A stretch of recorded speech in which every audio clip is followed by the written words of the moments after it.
One. Hi, everybody, and welcome to what game are we playing? In Climë. I'm so glad we're just starting our session right now. So, for picking up what we did last week, Tesh, I know you were the king of staying on point. You want to give us a reminder of exactly what happened last week? You might be able to do a better job than the unofficial Arothian cancel cast. Because they barely touched on all of the important finite details of everything we did last session. Too soon. You mean the 2 hours of weight management? Yeah. We might need to do like a quick 5 minutes extra Way good. because I want to yoink a longbow and some arrows, and I might need to just offload some more to Tesh. That's it. I don't know if you can carry anymore, but I probably can. Just give me Okay. a second to bring it up. yeah. I'm sure we'll work that out. Let's keep it going. Let's not go. Yeah, back we can into- go on. fall It's- into that hole. I'll tell you how many pounds you need, and we'll be good. Yeah, so we went up the river. We got attacked a bunch. People got injured. One person died. Couldn't save them, unfortunately. And then we continued up the river and came across two fighting tribes who decided, or clans, I don't know what's the appropriate word. Tribe if they're from the Barrenlands, clan if they're from Kajinxi. That's Okay, that's the big difference. Tribe. And I get confused there in the Warmonger game. Go ahead. So two warring tribes who decided that it'd be better if they both took us on, which there was a bit where it was a little close, and then we crushed them in the skill games. I don't know what's that called? That event? Skill challenges. Skill challenges. That's Yeah. it. And then, given that it was so dangerous, we decided to leave a horseman back on the boat. And we have acquired someone who pissed off the captain and wishes to leave the ship. Yeah. A quick question for you guys. Did you like the skill challenge? The way that kind of I mean, it was new to you, but did you like the way that kind of played out? Yes. I thought it was I- really, really cool. I Yeah. really liked it. Yeah. Yeah. I Right. like that sort of stuff. I just one more level.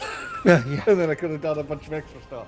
Well, a big thing is for Jake specifically, because him being a not particularly heavy combat class, it allowed him to be more useful without having to just straight murder stuff, right? So, I think that's a good way of doing it. Yeah, I agree. and the cool thing too is skill challenges are usually triggered by the DM, but sometimes they can be triggered by the PCs too. Like, let's say, for instance, there's clearly a combative situation coming up that they want to try to avoid. They could, in some ways, sometimes almost like request a skill challenge to avoid the scenario rather than, which works kind of like combat.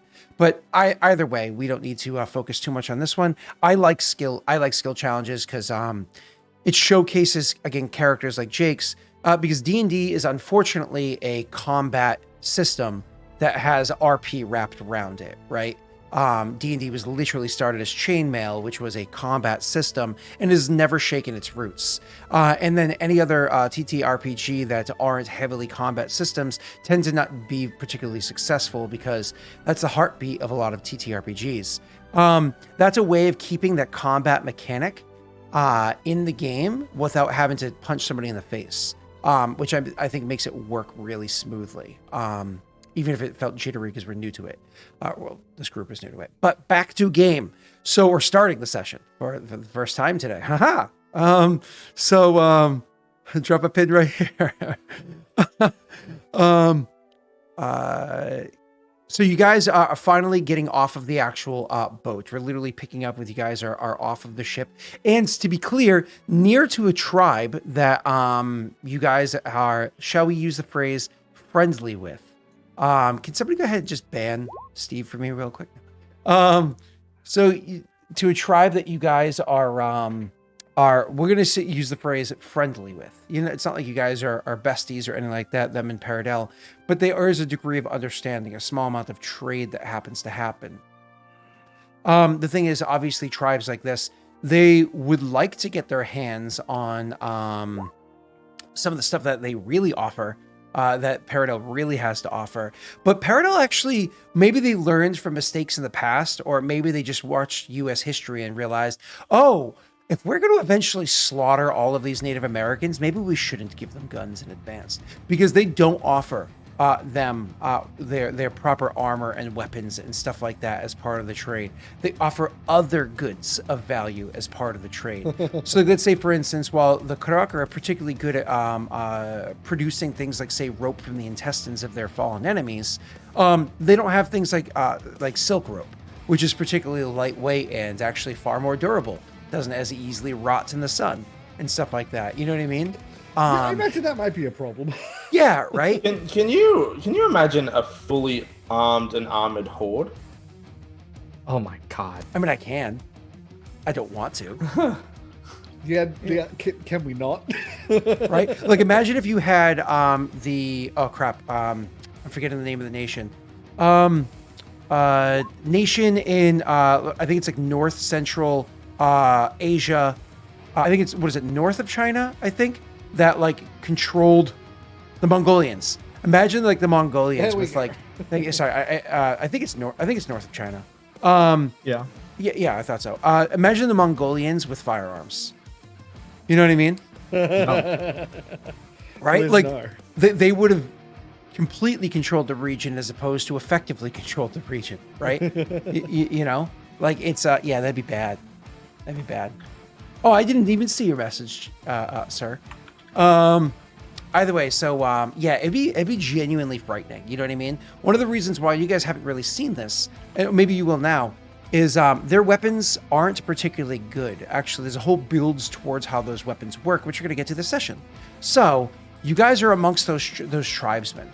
One of the things to note about those tribesmen is those tribesmen, as you're getting off the boats, as you're kind of among them, they kind of stand around and they stare at you for a good bit. But this isn't like one of those cute little National Geographic documentaries where you'd see like the African tribes or whatever other indigenous tribes they might be for the different areas of the world that the camera folk and whatnot are hanging out in, and the tribes people are just kind of like standing around looking curiously at the group of you.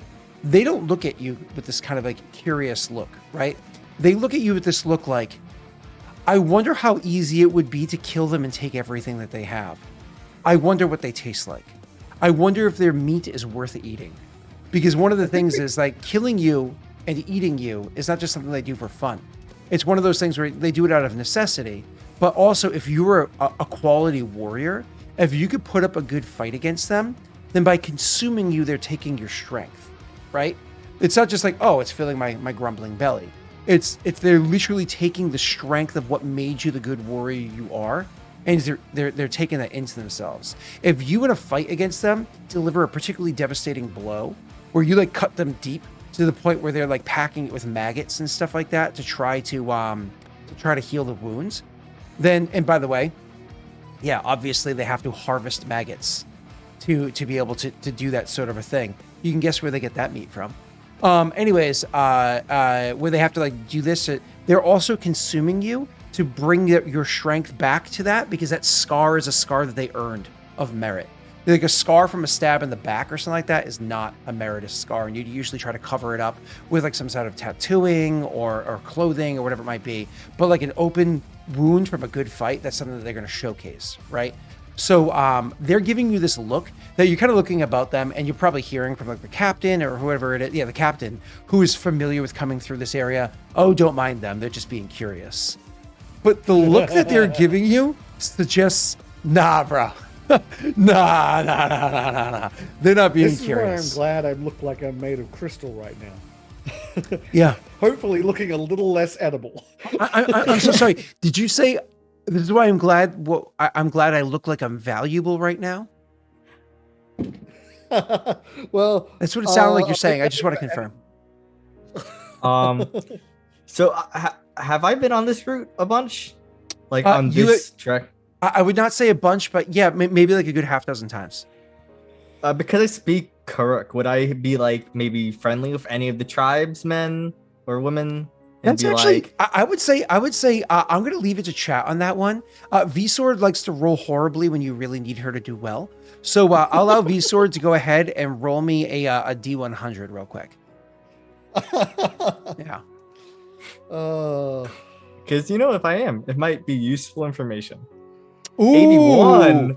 All right. 81 solid. With an 81, I'll allow, let's see, who's in chat? Green, if you're still about, do you want to go ahead and roll me a D8 for that 81? I just need one person. That's all I. You might be getting more than one. If I get 8 people, then I'll be like, we're all buds, you know? Well, remember, this tribe is about 50 strong. It's not a small tribe. But in the meanwhile, you guys want to go ahead and roll me a sense motive check. I'll roll it for Jake because I know he just stepped away probably for his little one. So his daughter's like mine, likes to give him a hard time and go to bed. Oh, you're kidding. Fucking kidding me.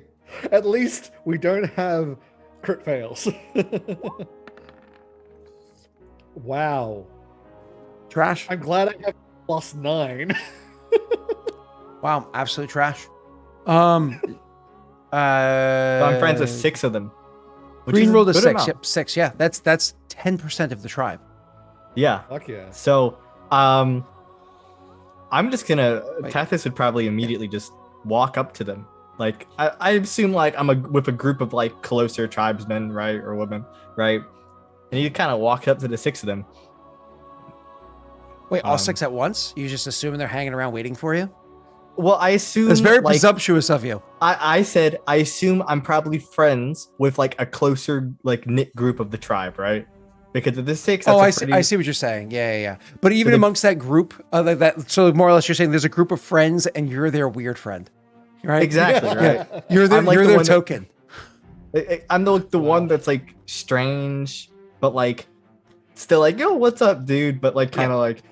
So I Okay, imagine kinda even weird. within that group that you're friends with, it's like you're probably really close with 1 or 2 of them, and the others are varying degrees of peripheral, right?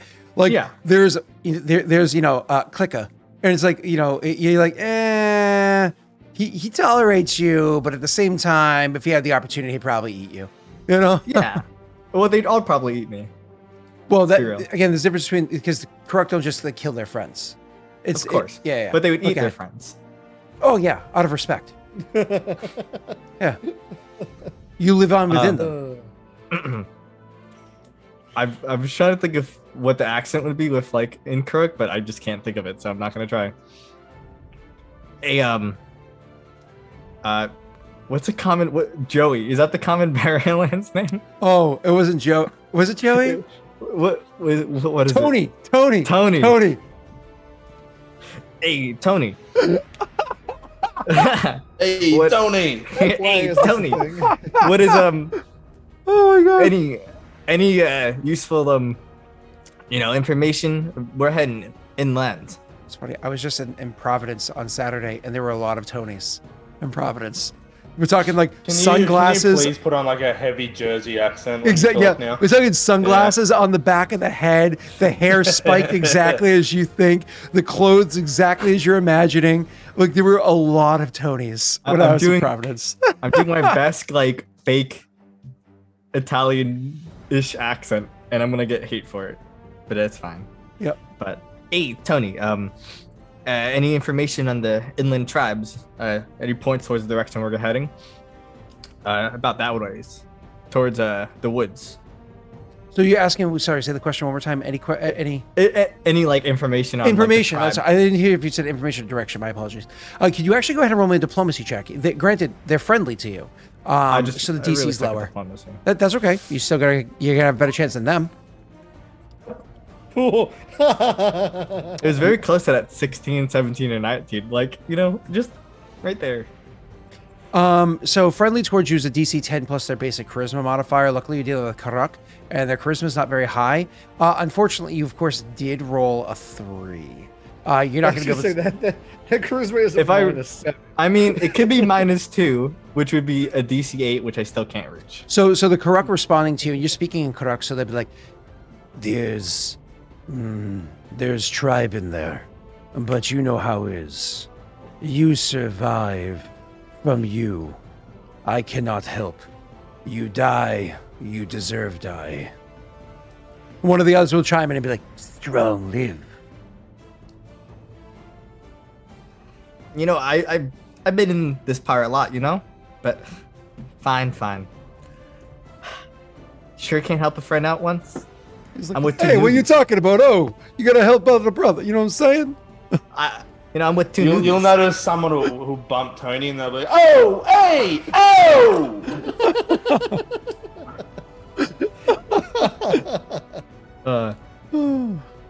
I got 2 newbies with me.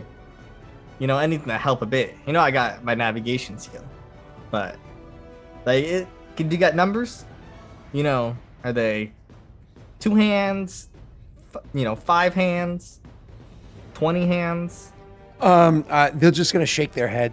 They're just gonna shake their head and say, "You know how. I tell you this." He points at the sky and says, "No rain." Okay. Has there ever been rain? They're like almost offended. Like, yeah. Not, I remember that one time 3 years ago. Listen, the only time I've seen rain in the barren lands is down by the peninsula, okay? Where it's not as barren lands. They don't know what a peninsula is. Down by It's like, huh? they probably don't even know what I'm referring to now I think about it. They're very, you know how it is. They travel across a good number of miles, but that's far. So Yeah. Forget about it. You've never been there. Forget The giant about it. cats, though. The giant cats, though, would not go there. It's freaky. So either way, unfortunately, with the diplomacy check, you're not going to be able to get any information out of them, despite the fact that they're being helpful. But to be clear, whereas they're helpful to you, which is DC 10 plus charisma modifier, to your friends, they're anywhere between unfriendly to hostile, which is 10 to 15 higher on the DC scale. So, I mean, it's just you rolled poorly, unfortunately. So they're not really going to be able to help you out by any stretch of the imagination. Yeah, but aside from it'd be predicting like no that. rain. Mm-hmm. So I would like to watch to see if any of this entire, at least the tribe, the area we're walking through, look like they go past the, you say most of them size us up. See if any of them do that and then move to do things or start like shuffling towards like the side of the area where we're going and stuff like that. To see if any of them have decided to act on things. Oh, you mean see if somebody's going to like try to kill you? Basically, I want to see if anyone has sized us up and is now looking like they're planning on doing something about it. So you rolled your sense motive. That was actually part of what I was trying to explain your sense motive. And unfortunately, you can't get a good read on them. They're just so culturally different from you. I mean, especially you, Tesh. Your character is not even from Paradel, let alone Eastern or the east side of Paradel, where you're near the Barrenlands, right? You're from a Malta. A Malta is a truly good nation. Whereas if you look at all of the nations of Eroth, right? There's not a single one here where you can actually announce that they're a goodly nation. Whereas in a Malta, they teach being good in the schools. They have community building in the schools. Hell, even the queen of a Malta is a goodly person, even if she's young and naive because she's only 16, right? She's a truly good person, right? Yeah, obviously your character has a background that suggests that not every part of a Malta is good, right? But you can say that about any organization. Literally on the planet as it stands right now, any organization you point to has its greatest parts and its worst parts. You talk about PETA, People for the Ethical Treatment of Animals. That sounds like a great organization. Yeah, not everybody in that organization is a good person, even if the overall idea of that organization is good. And you can point that to anything, right? So unfortunately, your character has that experience and maybe doesn't think that, but he remembers his upbringing and who he is on the inside because of that, the moral upbringing, right? So, yeah, you unfortunately aren't able to get a good bead. These people are just so alien to you with their the cultural differences. Anything else that your characters are kind of like look to do before you're just going to head out of here? Anything you want to ask of or try to get from the tribesfolk? One thing that I would want Tethys to ask is if they've seen the red sky and if they have any tales about what it could be.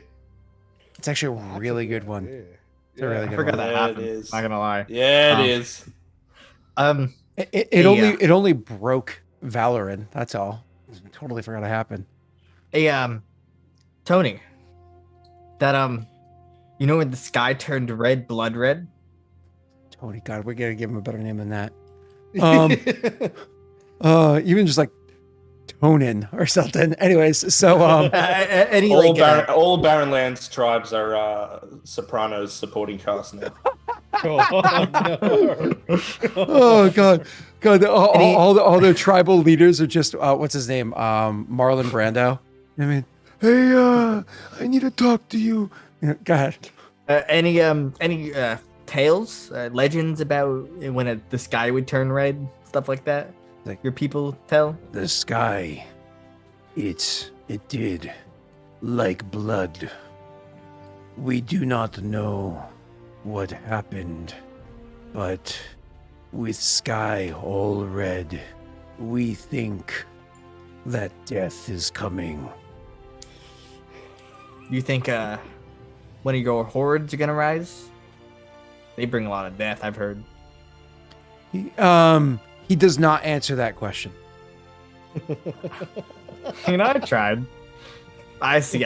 Listen, if your horde coming towards where I am, you try to help a friend out, right? He does not answer that question.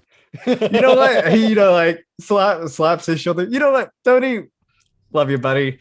I'm gonna head out because my chief. He's not. He pointing towards the captain. He's a bit of a dumbass, and he don't like me that much. You know how it be. And so don't eat him, please. He just gives like a little bit of a nod. I just love this interaction between the two of them. Like the one guy's like, "Hey, buddy," the guy's just like, "This guy, hey." And like, so remember all those times you hung out? And he just like stares at you. Like, it's the friend that comes to you when they want something, and you know they want something. Yeah. So funny. Maybe one day I'll teach you how to swim, and I just start walking away. He's like, I swim in the blood of my enemies. So anyways, you guys are going to be able to, there's nothing else you're trying to get from the tribe. So you gather together your supplies and you start moving away. Now, you inherently think that they're not going to just come and attack you from behind because you were told that, but that doesn't necessarily mean that you're not paranoid about such. So as your characters are moving forward, I don't know how much you're going to be focusing on pushing yourselves forward, trying to find what you need to do. We need to get to locations in a second. And how much of your additional effort you want to turn towards looking behind you to see if they are trying to follow you or anything like that. So, this is talking meta-wise. Oh, wait, actually, let me double-check if I can do that yet. Because I know... so, talking meta-wise, I'm good at following tracks. So, whether I should be... That might be a good idea for me in the... Two things. One, the ground here is very hard, which makes for tracks that do form don't last long. So you're going to need some particularly fresh tracks. And two, you're not following tracks right now. You're actually following based off of location to location for what Jake did before. And we'll get to him in a second. Okay, I was just wondering if that... I guess that doesn't really mean anything for seeing tracks. I guess I'll go at the back. Because I have pretty good perception. And I can on a dime run much faster if needed. Okay. So you want to keep your eyes on back? Yeah. Okay. That's perfectly fine. So do you want to go ahead and roll your perception check? This is going to be Cell and Tesh. Jake, I have a different thing for you again in 1 second. This will be fun. Okay, that was a pretty good roll. If only you could have diplomacied that. That was okay. Like they wanted to help but you. An okay result. The DC for you was a 9. I know. I rolled a 3. I mean, I have a +0. It's just what it is, right? For them, it was a 19 to 24. For you, it was a 9. So, anyways, either way. So the green. Wow. That was the darkest humor I've ever seen from Green ever. Like, I almost wonder if his account got hacked. Is that not dark humor for Green? Yeah, that's from that one. Wow. Okay. Green played a bit out of character there, out of alignment. Yeah. And if you're watching on YouTube, prefer euthanizing the animals. Wow. Okay. Anyways, Still love moving you, on. Grim. So the we at this channel do not stand with all of the statements made by chat. So we as you guys are moving along, kind of keeping your eyes ahead of you and behind you, trying to take in the sights. Jake, specifically on your way here, you made your survival checks. Your checks were actually about the research that you had done back before you had actually left. You had gotten this idea of where it was you wanted to do, and you guys got a little bit of leave. But rather than using that leave as time for your characters to get a little R&R, instead, what you chose to do was to do research about where it is that you're going and how it is that you're going to get there, right? And with these rumors of this old mole, ruins, you wanted to look into the location of that, et cetera, et cetera. And so you actually found like old signs or important locations between here and there. One second. Hi, Rory, what's up?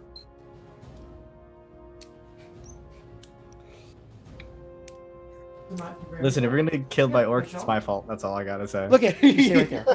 This is Patches. Patches was given to me, I don't remember what age, anywhere between like a day old to 2 years old by my own grandmother. Stay over there. But anywhere between a day old to 2 years old by my grandmother. He's lost 4 noses now, 2 or 3 of them to my current dog. He has been restuffed several times, and he's got a floppy head. Anyways, Rory likes to take Patches now. Hey, that's adorable. You are definitely welcome to play with him, and he's super safe at Grammy's house, since you know that's my mom. It was given to me by my grandmother, who I shared a birthday with and died when I was 13. So it's like a old remnant from my own grandmother. Anyways, so the locations that you were using. So you were you had found signs along the river, details that were kind of like flag where it is that you needed to go, because these weren't like just like look for this or find that. Unfortunately, it's almost like what are they called, rods and meters or whatever they're called. It's like the idea of you have to know where one location is, and based off of an amount of direction to the next location from there, and from there to the next location. So it's almost like when you see the the fork-shaped mountain ridge, travel 3 days on foot northeast, like that sort of direction is what you have. So going based off the most previous thing that you had seen, obviously you didn't get to choose the most iconic or the most ideal, spot to bring the river along the river for it to bring the boat to a stop. You had to do where it was the safest. You now have to almost like backtrack based off of where that last location is to how to get to the next one. So for this, I need you to go ahead and roll me a survival check. But if I remember correctly, because you had previously succeeded, you continue to get the bonus that you had prior. Was it a +4 bonus that I given you? It was a +4. As long as you continue to succeed, success begets success. So as long as you continue to succeed on this, you're going to continue to get that +4. Should you fail, things get significant. It spirals hard. Yeah. Will you still allow Gallon to assist as well, so I can make that into a +6 if he succeeds? I'm sorry, what was that? Oh, I'm so sorry. What's that? Oh, you're leaving. Oh, okay, I didn't realize that. Oh, okay. Oh, you're bringing her over early. I bet she's excited. Oh, they're over there too? Is that a every Wednesday thing now? Oh, they're making pancakes. Oh, bring me back some. Tell my mom. I'll text my mom. I'll text her. No, are you coming back here? Never mind. I want a pancakes from my parents make pancakes. They use like powdered whatever stuff, but they'll do it the right way with like a cast iron skillet. And if they're making bacon, they cook it in bacon grease. That's how I learned to do it, right? Whereas like I make my pancakes like from scratch, but I don't always cook it in a cast iron skillet. It's usually on one of those like plug-in electric skillets, and I definitely don't usually use bacon grease at home because it's terrible for you. But my parents do it the right way. But anyways, so you unfortunately aren't going to. You were saying a +6 from what, Jake? I said, can Gallon assist? Like, you allowed them to try and assist me last time. And So I ended up Gallon rolling a is keeping his eyes on back. Instead of trying to help you, he's trying to keep you guys from getting stabbed from behind. So he's not going to be able to lend you that aid. And in theory, his little crystal should be able to assist you, but he can't talk to you. His crystal can only talk to him, so he's not going to be able to assist you. All right, well, I'll just roll the plus Once 4. again, next level. Only one Green, level. if you've never had pancakes cooked in bacon grease, you don't understand. It's it is a different experience. It is the way you do it is you actually cook your bacon first in the skillet, and then you have to. Ooh. You take most of the grease out, and then you like start cooking in a small amount of it because it absorbs a lot of that flavor, and it changes the texture of the pancake. Yeah, your total number there is not very good, sir. Oh no. Oh, Are you kidding Yep, me? no luck for you guys. Nobody gave you guys luck today. Sorry. All right, so survival Oh, shit. of 15, I think, is the total because you don't have the 4 in there. So with a total of a 15, you guys start immediately on your trek. The issue is that you had to backtrack. Whereas the DC is not too terribly high most of the time, it was a slightly higher DC because the amount of backtracking you had to do based off of where you were beforehand.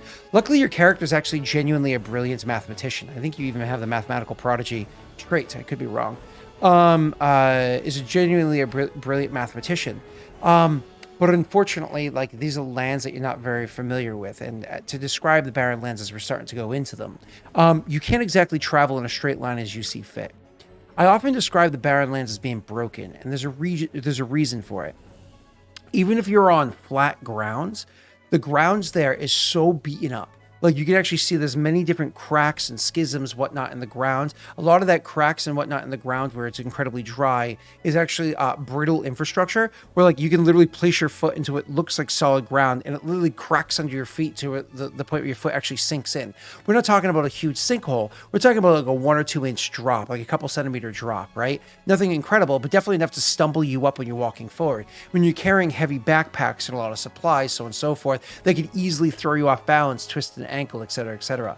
It beats the hell out of your shins and knees, your hips, your back as you're moving, which is one of the reasons why you move so incredibly slowly in the barren lands. But beyond just the relatively flat ground you're going across, the land here also has the huge dips and rises of almost like cliffs that you have to either find ways to go around to continue trekking in that direction, or scale up or down them, which takes time of setting up your equipment and anchoring it. And yes, El? Were we able to collect the climbing gear that the orcs tried to use on the boat? What was that? I'm sorry? The climbing That's gear. right. We were The- going to the- try and do that. You said They- we'll get to that later. Yeah, last time. During one of the orc raids, one of the guys, or a couple of them, were Died climbing on on the the side. You absolutely got that. So getting into that, because Cell actually knows what this is from the Patreon campaign. So what it was, so I'll get to that in just 1 second. So this is how hard it is to try to travel on this land. You can't just say, I'm going northeast and travel straight there. Even on any land, that's difficult, but here it's even more so because of how broken everything is. You also get a little bit familiar with how that broken area looks, where you kind of stop and you're like, we need to go that way, but the likelihood of continuing traveling that direction is going to be so much harder because how much broken ground there is beneath our feet, instead of kind of going around this way where it looks like it might be a bit more sturdy, but takes us very much out of the path. Like, what's the better route for us? And it's kind of like the things that you're coming across. So Jake, your character is trying to find out where it is, and you guys get significantly less movement along this grounds, traveling distance-wise, way less than you usually would. But despite that fact, you're burning through so many more calories to travel way less distance. You are so more calories in a day's travel and traveling significantly less. On top of that, the sweltering heat that exists here. There is no breeze that rolls across the lands during the daytime, right? There is a constant sun that beats down on you. And as your characters are about to discover, the nighttime, because there's nothing here to keep you there, are going to be freezing cold. It's going to be bitingly cold. You guys do have the tent to help break that up for you, thank God. But that does get you into the idea of, do we want to travel during the day and sleep at night? Or do we want to try to break up our travel at night and sleep during the day, or try to break up our travel and try to travel towards that early day stop early night stop and have two kind of like big break times in the middle. So you try to figure things out, but those seriously limit the amount of like your view. Go ahead, sir. How good is everyone at seeing at night? I cannot. Low light. Okay, probably not a good idea to go at night because even though I can get dark vision, if it's only me, there's not much point. Well, low light vision would work at night. It's just I don't even have low light. I replaced it for other things. I mean, but, low light Sorry, vision go on. all depends on the because of the way that the weather works here. You get significantly more cloud cover at nighttime than you do during the day, which is just one of the unfortunate things. One of the reasons why the Karak here are predominantly orc or half orc, because they have dark vision as opposed to low light vision, which works for them at nighttime. But like you'll have lots of clouds will like roll in at nighttime, but then as soon as the sun hits, then those clouds very quickly disperse and leave the area without leaving rainfall, which would have been convenient. Which makes it so that you're have significantly less nighttime illumination than you would in other regions of the world. So low light vision will help you, but as you know, Sel, from the other campaign, sometimes it's so dark that it doesn't help you. Yeah. So we're probably the best thing if we're gonna alter our time for travel at all. It would be the breaking it up for the morning and evening travel. What do you Yeah. guys think? That's like good, but that's like where low light vision is like really good, and where my character might have troubles if we get into combat. But it is probably the safest. What do you think, Jake?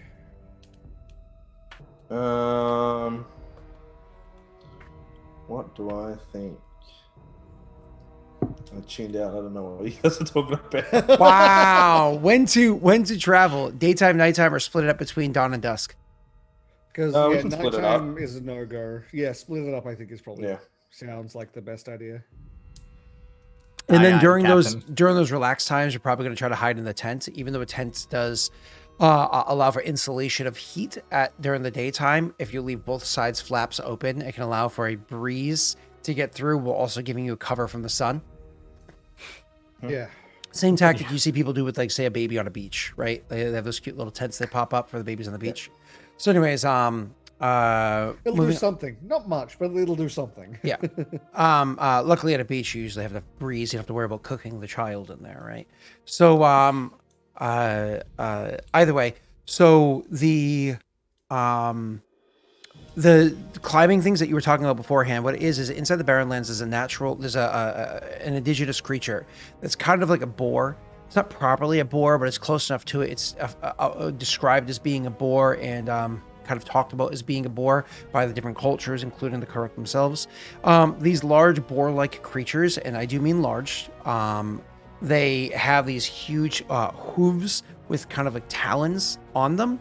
If you kill the boar and take those talons, they make for really good climbing instruments, so that they almost are able to kind of like grab onto stuff like a python would be able to, kind of like really digging into it. So if it's something softer made out of, say, a wood or whatever it is, they're really able to grab into there. Or if it's something that's harder, like, say, a rock, they might not be able to grab into it, like cut into it, but they're really good at finding like those little harder to grab spots and really clinging on. That's because the talons themselves almost have like a serrated inner part to it, where it really has multiple areas that can really grab onto. These things are designed for those boar to be able to, I mean, it's never been seen in any of the games so far, but if you try to climb up a tree to hide from them, they can actually short distances climb up the trees as well.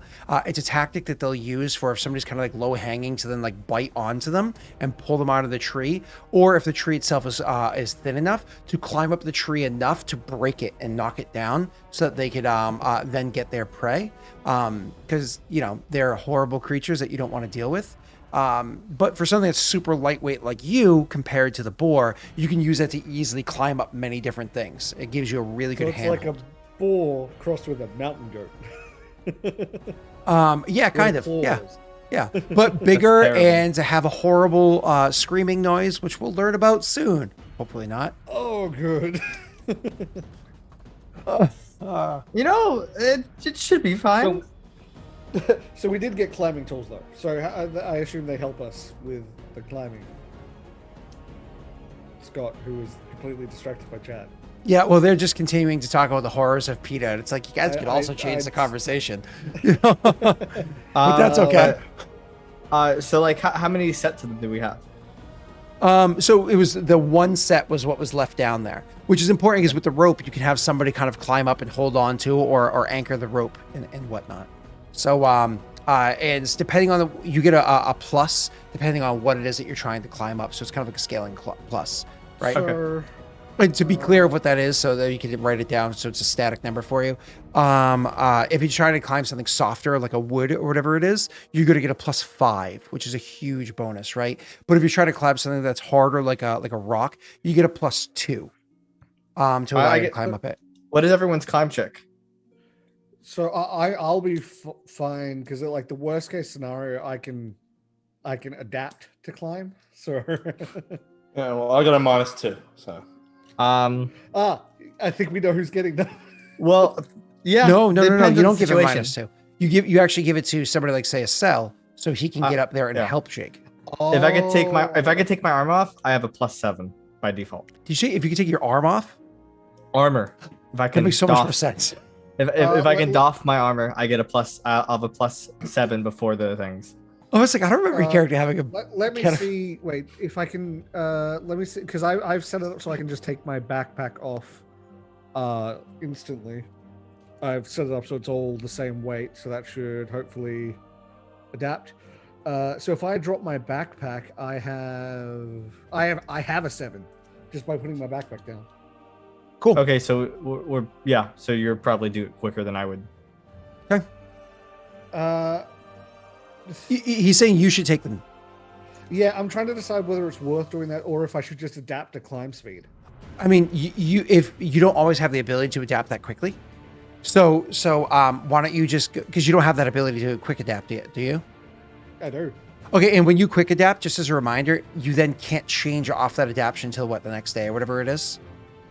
Because when you change the adaptation, you're stuck there until you properly change it. Otherwise, chat. We're talking about his like special suit he has for being a. Yes, you're correct. I can't change it back to what it was, but I can change it to another one that's on the list of quick adaptions. Okay. How often can you do that quick adaptation change? I thought it was so many times per day. It didn't say. It just says swift action. Okay, cool. Let me see. Customization. What are the customization? So if that's the case, in Cell, you're taking them, and let's move on. So Jake, give them to Cell. Jake, you got a 15 total on your check there, and so while I will say, unfortunately, you did fail. The good news is you failed by an amount where you might be able to actually discover the fact that you are a little bit lost. So after that first day of travel, I wasn't going to be mean to you guys because, again, that first day, you're actually pretty close to the river. So because you're so close to the river, all of your horses that you brought with you, that was one. Okay, the so one mule that you brought with you, did not have to eat any of its feed. It actually was able to properly graze, and eat enough of the plant life or whatever around here, enough of the flora around here to not eat any of its supplies. But by the time you get to the end of this first day of traveling not even that far from the river, you can already see how difficult the land is becoming for you. You also do notice that your perception check, sorry, 1 second, Sal, with your perception checks you had rolled ages ago, that there are other tribes around. The tribes that you're seeing around with that 20 perception check for the person that's looking ahead as opposed to the one looking behind, the other tribes you can see around are still in that same kind of size of the friendly tribe that you had seen. Around here, the tribes are going to be on average, we could say on average about 40 strong. They're kind of between like a good 30, 35 or so, up to say 50, 55 or so. You know what I mean? So about 40 strong is a good number. Definitely a number that you never want to deal with, because if you do, yes. Little fly. Because if you did, I mean, you could probably hurt them. Like, let's be honest, your PC classes, so on and so forth. You could certainly cut deep into them, maybe kill a good 10, 12 of them and make them end up getting absorbed into another tribe because of how badly you hurt them. But you you're not going to survive. So your characters understands that you are outpowered by anybody that you choose to cross, unless it's maybe a scouting group, right? But you don't even know those exist. So you're going to have to be very cautious about your approaches moving forward. After that first day of travel and kind of like realizing all of this and the dangers, one of the things you also very quickly pick up is, actually, no, you won't pick that up yet. After that day of travel and kind of like not getting very far, that next morning where you guys wake up and have that discussion about how it is you should travel moving forward. Because last night you were cold, but it was tolerable. And all day it was absolutely miserable. So it's one of those things where you guys get up at a decent time, and it's probably now where you realize, fuck it, we're going to have to waste time this day, traveling not as much as we want to, and then just stopping. And it's just trying to survive the incredible amounts of heat midday. You come to this conclusion and start traveling and pushing your way forward. Jake, you're not going to be able to really get much aid from them yet. I'll get to that in a moment. You're able to make one more, what's everyone looking for? Survival check, trying to recourse this. Go ahead. Unfortunately, you're not getting that +4 at the moment, and I want to kill this stupid gnat. Question. Oh, sorry. Oh, you go first. I was gonna say, because we're next to the river, can we just drink water out of the river? You are not next to the river anymore. You moved away from it. We moved away from the river. Okay. Yeah. You immediately started heading inland. To clarify, what you were thinking of is I replaced the ability that I would normally be able to change it a certain amount of times a day to any customization. I've got a limited list, but I can change it as much as I want as a swift action. That's the change. Gotcha. Originally, I could change it to anything. This is just a smaller list, but swift and as much as I want. Gotcha. Because of whatever archetype or whatever you have. Yep. Yeah. And while he's making that survival check there, and did you want to go ahead and roll Luxor? Do we have some? You have to roll. Try. I already. Oh, you motherfucker. Oh, it's two of them on screen. It makes me so I've been happy. staring at it. Come on, chat. Oh, I just like, that is you failed. All right, guys, we just need to roll 100d100 to Failed. clear out chat window. All right, so no, because I have to reference this. That's great. So you notice a couple of things. Oh, and perception checks for you guys, please. So Jake, you're trying to figure out where it is that you're going, how it is that you're getting there. You spend the middle of the day trying to just like ride out the incredible amounts of heat. In doing so, also fortitude saves from everybody. Trying to ride out the incredible amounts of heat that's there, and then traveling more during the dusk hours. As you're finishing up this, kind of like traveling during these dusk hours, this is when Jake, your character, is unfortunately going to come to the realization that he's lost. He's already lost where he is. He does not know where he's supposed to go next. He has no idea. And so he's going to have to stop and try to cross-reference the important details. I'm missing one fortitude save from... Yeah, I'm assuming endurance would count for this. Yes, it does. Mm-hmm. I was just reading to make sure. And I rolled a 2. Does that include endurance on there or no? It does, sadly. Oh my god. What did you hand modify it? I did. I just put it in temp. Oh, don't worry about that, because it just says the +4 at the bottom. Just like he doesn't hand modify the +4 from Old Ruins, we just know to factor it in, okay? Okay. So it would have been a 7, but you +4 made it an 11. Gotcha. Cool. Unfortunately for Tethys, he always stayed on the boats before. He's never had to deal with this kind of heat before, where it's very uncomfortable. For the other two, for whatever reason it is, they're able to kind of like deal with it. Maybe it's because the weight of your armor. Maybe it's just because you were spending more time kind of scouting back and forth, overexerting yourself. But your character is having a particularly difficult time with the heat. It makes it so when you guys are doing this evening walk, and the very frustrated, we'll get to RP in a second, the very frustrated Viggo finally like throws his hands up, whatever it is, and calls for you guys not even to keep moving forward anymore, to just stop, because he has to find out wherever the hell he's going. Your character is going to be very grateful for that, because holy hell, this is just a miserable trip for you already. Filling these fortitude saves, the first one, due to the exhaustion or whatever, is doesn't quite hit you with fatigue. It hits you with, the first one hits you fatigue. After that, it starts Yeah. hitting you with non-lethal damage and so on, right? And eventually exhaustion and et cetera, et cetera. What you're able to notice in the perception check, however, Gallon, while you guys are traveling earlier, is when you guys were sitting there inside of your tent, because you're near enough to the river that there's lots of tribes around here. When you go more inland, it's far less populated. But you're near enough to the river that there's enough tribes around here that you can kind of see them about. You come to the realization that tent that you guys are hiding in during the daytime to hide from the heat and whatnot, it stands out. They all see it. It is a beacon of interest for some of the other tribes. You can tell because others, you guys got it pitched up, and others have certainly come over to go investigate what the hell it is that they're seeing. Maybe these people don't even know what this design of tent is, or tents are in general, or whatever it might be. But you come to that quick realization that tents during the daytime is a beacon to those that happen to see it from very far away, because of how large it has to be to comfortably fit 4 people inside of it. Fuck. Okay. Yeah, you guys didn't do little tents. You got a big one, and I've been laughing for the past 2 sessions since you did. So, I didn't realize that. In game or out of game, not gonna lie. Yep. Either way, so you, Jake, your character's incredibly frustrated as eventually you call for them to stop, and I'll allow you to bring it to RP about the scenario. So when do I notice the tent is a beacon? How does that come to be?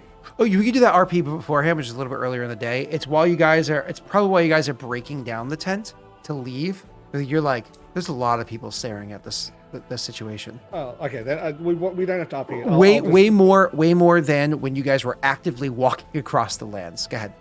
Yeah. So we don't have to RP it. I'll just say it's probably not a good idea to post up during the day now. This is not the reaction we want. We don't need more eyes on us. Yeah. You see, Tethys is like wiping his brow full of sweat. If we're gonna keep moving, you're gonna have to carry like more weight for me. Okay. I can. Viggo, if you say that, like Viggo kind of like snaps to look at you, and like you can see he's already frustrated. Shakes his head, and then will like continue to like look at like a hand-drawn map that he has. If you 10 pounds, as I say, exact amounts of weight I need transferred off my character sheet. I can do that. And he'll take it from you. Yeah. And put it in his pack. Yes, just so you know, your volume is a little bit lower than the other two. It's perfectly fine when you talk normally, but when you switch to your filtered voice, it's a bit more noticeable because of its vibro nature. Just a heads up. I didn't care earlier, but when you switch to that, it matters. Go ahead. If we wait till the stars are out, I could maybe help navigate us through to the direction we're heading. I understand. I understand the constellations and star patterns. Navigating on land can't be too much harder than on sea, using the stars. That might be of great help because I don't know where the fuck we are. He looks to Gallon, and like Viggo doesn't really talk shit about the commanders and stuff, but he's like, they have sent us, the 3 of us, to a place with nobody knows where it is. There's tribes of cannibalistic people that want to kill and eat us. We can't have proper weapons, and I'm supposed to find someplace that nobody knows. In a place I've never been without accurate reference.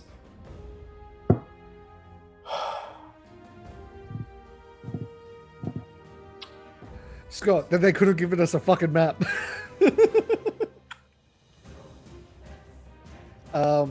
Anyway. Yeah, Sounds like the parent to me. Learning more and more. There is a lot wrong with it. This isn't a. He looks to Tethys. Never mind. I need to find some type of landmark if I'm ever going to get my bearings back. I will take you up on your offer, though, Tethys. Any help is greatly appreciated because we're lost. Oh, Yeah, I was a navigator on the. them. No, he waits for you to go. You're a higher rank than him. I'll keep looking an eye out. You two work on getting us where we need to go. I was a navigator on a ship for forever, so can hopefully navigate it.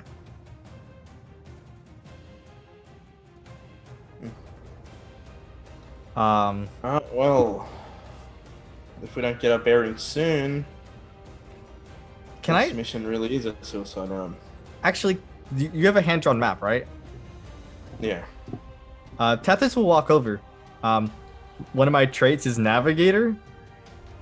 So, he looks at the map and tries to figure it out. This is a map that I've hand drawn based on 5 or 6 other maps that are all kind of different. So this is a seventh different map. Trying to cross-reference the other 6 maps. Yeah. Can I try to send knowledge geography check here to see if I can? So yep, this is where I was bringing it to is when you guys are trying to do this cross-referencing. So if you remember, Tesha's character actually committed to memory, the perfect memory, some of the stuff that he had looked at beforehand. Oh, right? I did. Yes, yep. No, you're right. And then on top of that, he has his little crystal, his intelligent little crystal that can help to assist exactly in this. And what I did. then we have Cell's ability to navigate that can assist in this as well. So this is what I was getting to. He's completely off course, but that means that for you guys to spend time cross-referencing, you have to actually spend, unfortunately, a whole chunk of time where you could have been traveling. You're just stopping and just doing this instead. Which is one of the dangers because obviously we have immediate supplies. We had already said that the first day of supplies, the mule didn't eat any of its food, but this is now you've already done 2 days of travel. Your characters have to use up 2 days worth of supplies to remove from your character sheets, right? Oh yeah, let me change. Yep.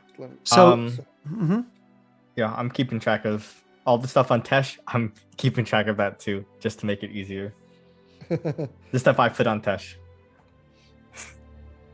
So, wait, what? So, yeah. So just so you know, you have a bedroll, 3 water skins, and 2 rations on you from me. Okay, you keep track of when those get used. Yeah. Yeah, I'll just put the weight on me. Yeah, I'm keeping track of when they're getting used because keep track of your own rations and stuff until we run out. Until you run out, then tell me, and I'll start subtracting more from the ones I have. Yeah.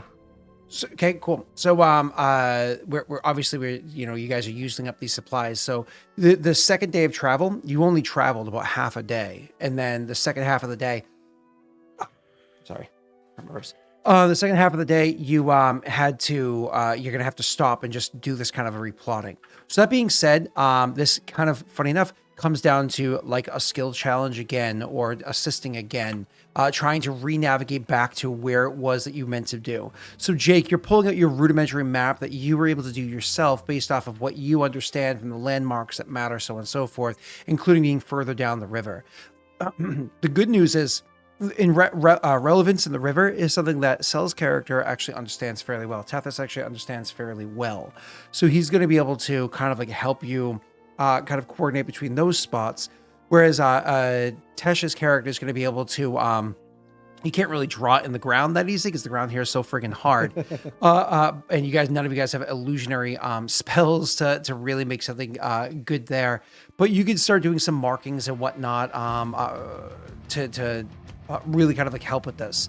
I'm actually going to have the two of them are going to make checks, Jake, to see whether or not they can aid you in a new survival check. In a new check to kind of discover where it is that you are. So, Cell, what check are you looking to make to aid him? Knowledge geography? Go ahead and roll your knowledge geography, sir. How many ranks do you have in it? I have 1. Okay. Is it a class skill? Yep. Cool. So that being said, a class skill wherein you have at least one rank. You have a 13. Are you happy with that 13? Not really, but I don't really want to roll luck here. Why I not? think it's not. So You don't want to aid him? Jake's roll, I think. Maybe. Should I roll it? Because Usually I to don't aid know. another is a DC It's a 10. 10. Usually Yeah. it's a 10. But you can obviously tell this usually. scenario is it's much more difficult because of this exactly as we just described everything. oh, it worked. Worked. Hey, and that was the amount that I hope is only the amount you needed. Minus 5 pounds dash, by the way. Tesh, could you go ahead and what check are you looking to roll to aid him in this scenario?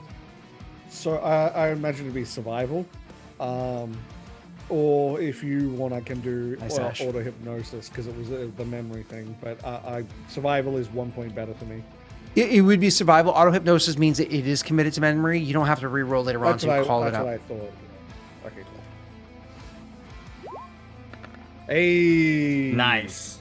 That again. So usually a 20 and up. I allow for it to be a +3 instead of a +2.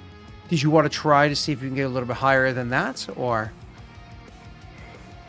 You'd have to get a 4. Yeah, I'd have to get a 4. If you assume the and I'd increase is say- a +5. Yeah, but The safe assumption. I think that's a safe one. I'm gonna save it so it's less of an issue for Jake to just auto use a thing of luck on this roll. Okay, so you want so you were gonna. I apologize. You just want it to be the +2 to Jake. Perfect. So Jake, you currently have the two of them assisting you. You're not getting a modifier to your roll because you don't necessarily have to roll a survival check. You actually can roll one of your other knowledge checks if you think it's more appropriate instead. What would you like to roll, sir? 1 second. Oh, he's talking to his daughter. Let me look at his character sheet to see if I can help him kind of navigate through that. His name is Viggo. Whew. All right. Okay. So he also has knowledge nature with a +13, which is something that would probably be better for him than his survival, which is a +5. So most likely for him, rolling his knowledge nature to kind of like geography is actually probably a better thing, honestly. Geography is untrained for him, unfortunately. I don't know why he has a -2 in it, though. What is it, -2 in his knowledge, engineering, and geography, as well as planes and religion? It's a drawback. Oh, is it any knowledge skill you don't have points in, you have a drawback to? Any skill. Oh, wow. All right. And that's not even that wasn't even classified as a major drawback either. Gotcha. That's funny. Well, they're already using geography and survival themselves, so you can definitely go with like a nature, or you continue going with your own survival, or whatever it is that you'd like. What would you like to do? I'd go with nature because I mean it's a lot better. Sure. This knowledge nature is not going to be the same as going with the DC is going to be shunted higher because you're not using the raw version of what knowledge nature is, which is identifying plants or whatever. You're using an offshoot version of that, but you can go ahead and roll. Do you guys have an opinion on that? You think I should go with survival, which is the +5, or which is probably be a different, like a significantly lower DC, or with nature, which is +13 Plus for a 13. higher one? Oh. And what's survival? So it's 5. whether we think the DC changes by 8. If we think the DC goes up by more than 8, then survival's worth it. If it doesn't go up more than 8, then the other one's worth it. Yeah, it's probably worth doing nature because I don't think the DC will be up by 8. It'll probably be up by like 5. The shunting of DCs in Pathfinder, so let's say for instance, and this is meant to be an Arcana check, but you're using religion instead and it's slightly off or whatever, or history instead, whatever. It's usually a 5 or a 10 or a 15 or a 20, depending on what it is. So, go ahead, Jake, you can roll it.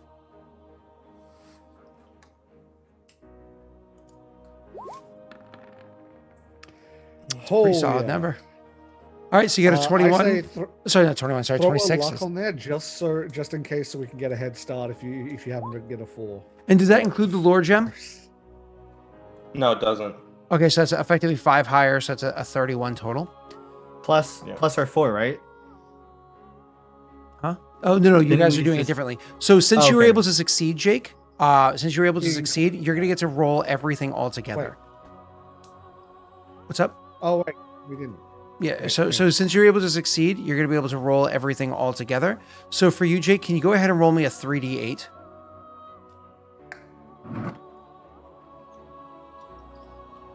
Nobody has skill focus or anything like that. Yeah. Boom. Oh, Beautiful.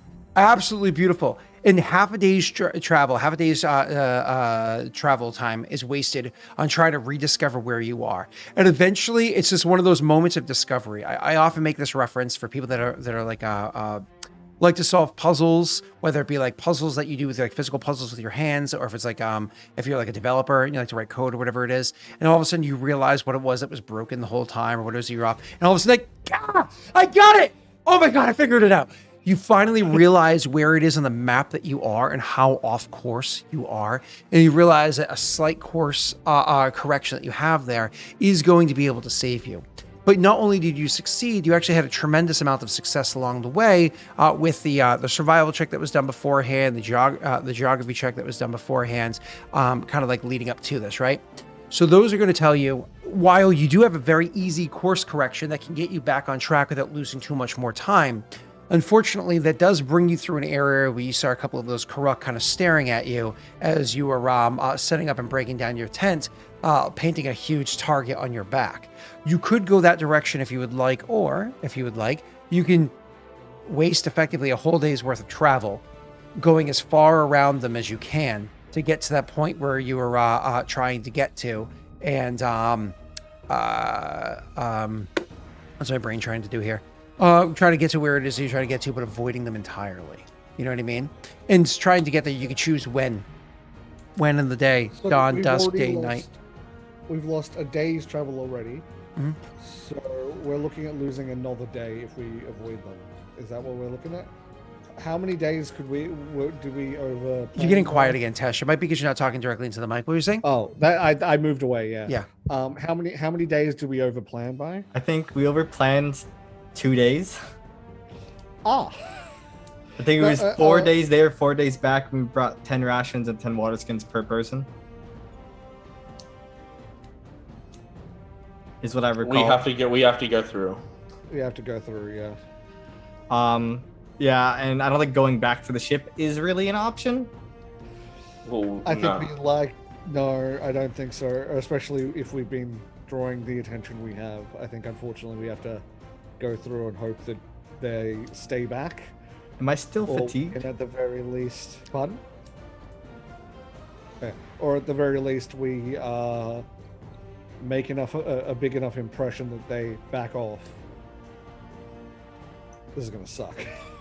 Yeah. Is there a newer viewer in chat that would like to roll a D100 real quick? For somebody that's not usually here, if you want to go ahead and type exclamation points and D100, and go ahead. And you know who you are if you're usually around. Steve, don't try to steal it from them.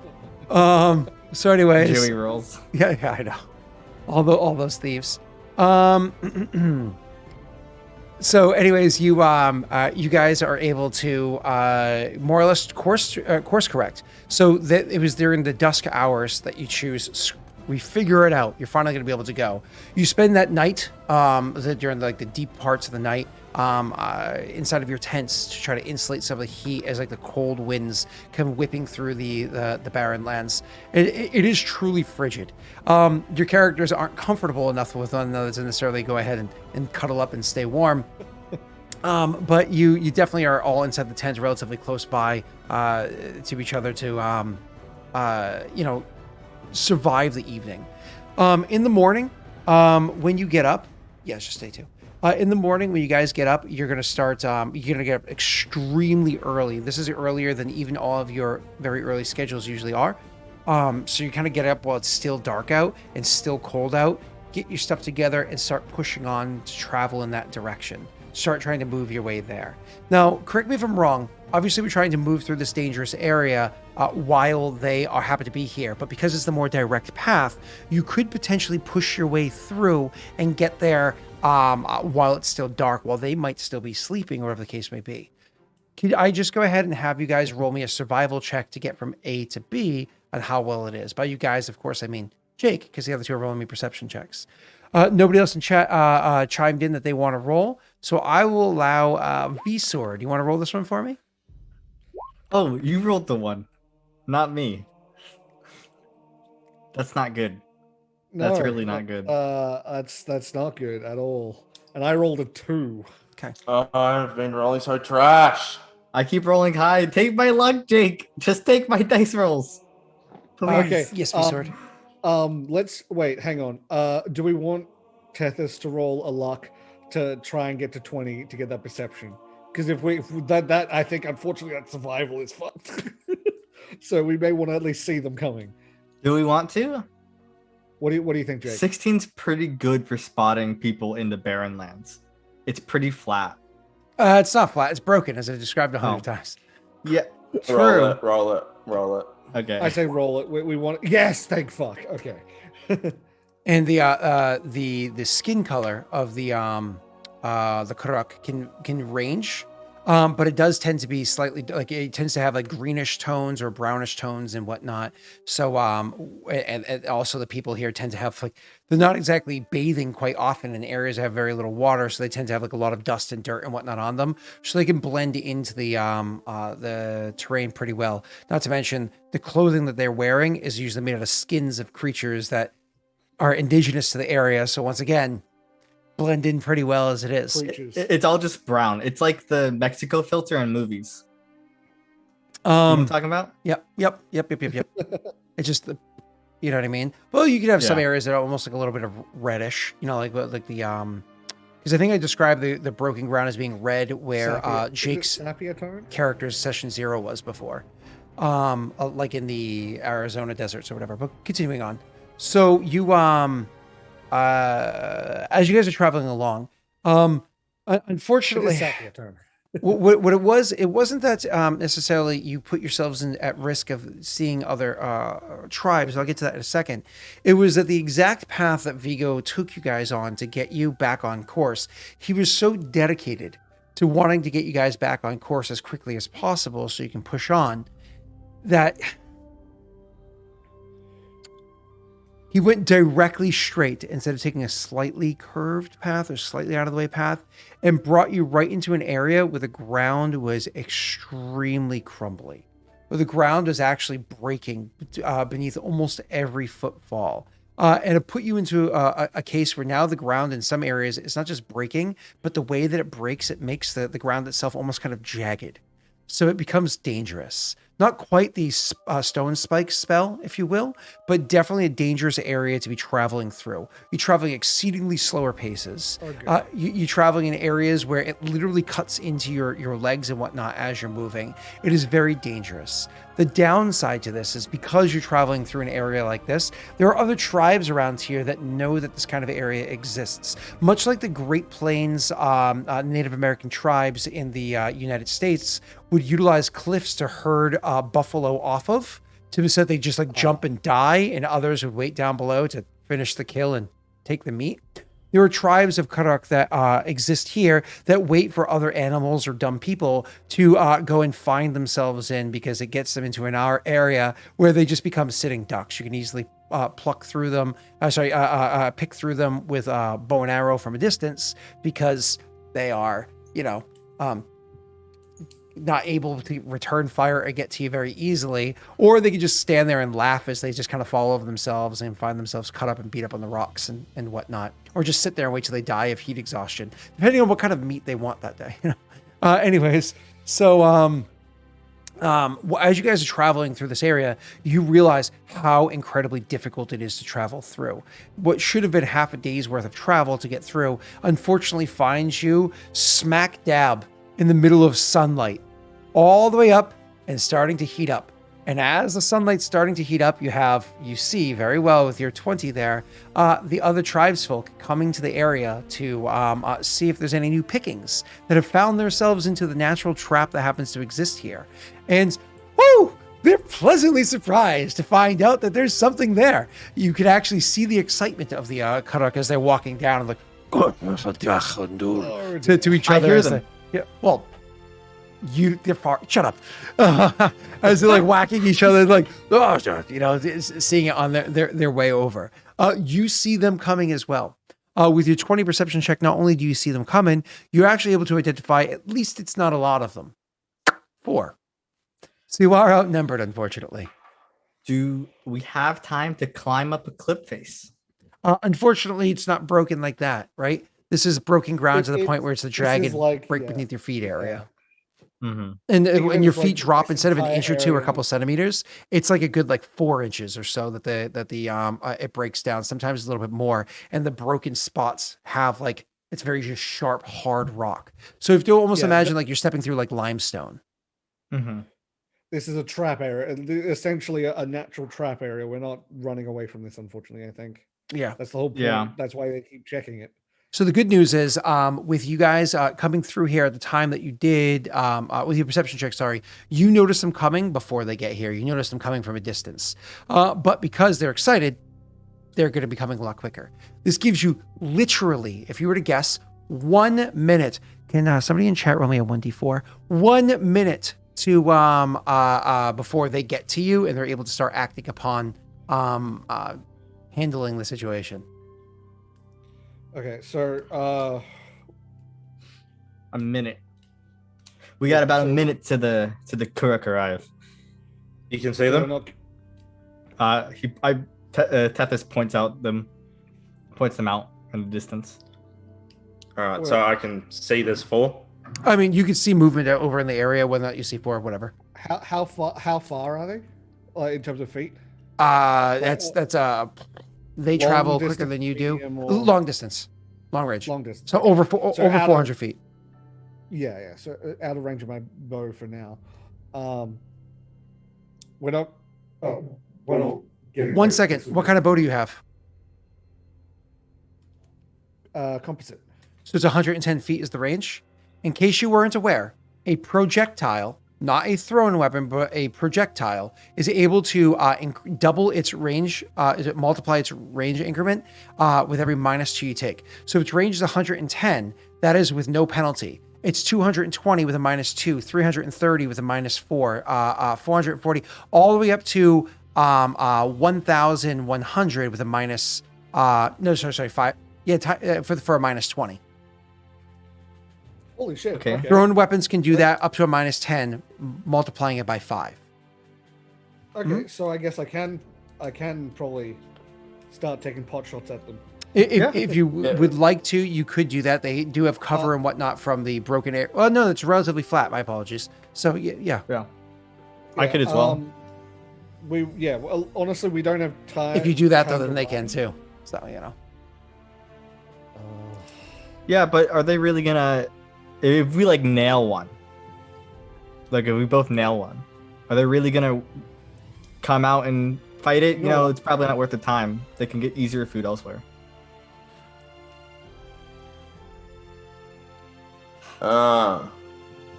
you guys got a mule. This is Meals on Wheels, baby.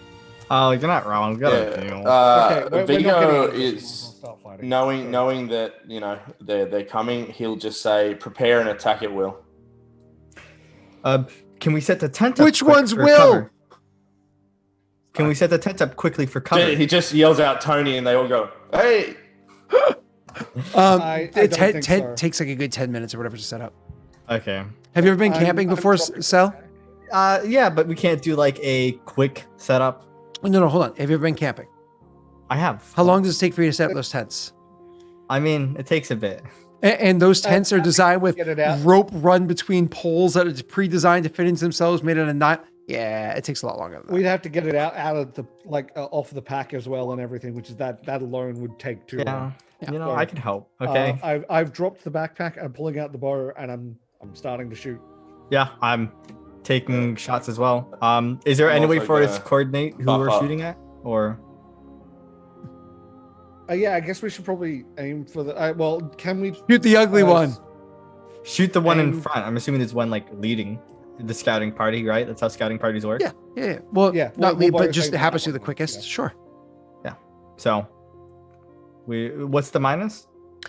So because they're over 400 feet away, depending on the weapon that you're using, I would say that for Tesh, he's rolling with a minus. What's that? 2, 4, 6. He's rolling with a -6. What do you use for weapon cell? A longbow. So for your weapon, it's going to be a -8. Is it not if they're 400 feet? Greater not than be- 400 feet, less than 440 feet. Oh, okay. There you go. So -8. So do you want me to put it on temp or just roll it and we -8? You just roll it and we can -8. That's fine. We can Yeah, I head think it'll that. be. Oh no, you can put it So in I'm temp. not- Yeah, that's right. There's a whole area for temp attack, and you can do -8 there. Oh, where is it? In the range slot? Oh, ranged. There we go. Make it Minus temp. 4. And Vigo, do you prepare a weapon as well? Or do you not have one? No, I rolled a I've nat got- 20 I have to. I have crit to- confirmed Confirm, with a 1, but that's hilarious. I hit. I have to tell you ahead of time. I'm expending my psionic focus, or my one, not my containments. My psionic focus to add the psionic damage to this if it hits. Yep. So you definitely want to hit. What's up, Vigo? Yeah, I took an extract, and then Oh, I'm wait, gonna take my I had- mutagen. My bad. I hit the damage instead of the. No, I hit the Wait, no, damage. what was the You attack? rolled right. Oh, I rolled terribly. Is what I did. You extract. Go ahead, mutagen. Yep. So And you if just I've got drank. time, I'll take another extract. So you've only taken the one extract so far. Gotcha. Because it's your standard Okay, action, yeah. right? Yeah. Okay. Cool. So and then you also drew out the other item or whatever it is you're gonna drink. Cool. So you, sir, made an attack roll with your longbow. You were definitely able to hit. That was a beautiful roll right there. You definitely hit with your natty 20. No crit confirmed though. Dealing 7 points of damage to them. Vigo Gallon, you expend your sonic focus to really put some oomph into that first attack, trying to dissuade them early on. You get 11 total for your attack roll. Did you want to try to modify? That included the -6, right? That included the minus, yes. Okay, cool. Did you want to try to No, modify mine that? was -4 because I'm a composite. You said -4 to me. Whatever the number was. You Yeah. included it. Okay. So Yes, I did. did you want to try to luck die that to see if you can get a little bit higher? One of the things that I you would notice like with to, these 'cause people, I've spread my focus. So they favor Okay. strength over speed here, so they're not particularly dexterous for the sake of talking about armor class. But Yeah. let's assume they get a +1. And then they are wearing armor, but their armors tend to be more things like leathers and hides. It's not like they're running around in plate, right? I would like to luck, just because I spent the psionic focus. If we can make these first 2 arrows hit, the psionic focus should do a chunk. So, Go ahead and roll. oh, you. Oh, I actually thought you had some. Did you guys already use all 3? Yeah. Oh boy, you guys blew through luck die. Oh man. Well, we thought we were, getting back on track, so we wouldn't die. So anyways, you In getting back in track, when now we got back. So you absolutely you unfortunately do miss with your attack of an 11. So you guys take your shots. You hit with your 7. You miss with your 11. You take your shield spell extract there. So that's good news. And this does not slow them down. As a matter of fact, they were already making their way towards you. They just sped up. Now that you did that, instead of having more time to plan, they just sped up. It was originally a minute for them to show up, right? This was round 1 of a minute. Somebody rolled me a D4, took 3 off of it, so it was actually only 7 rounds away.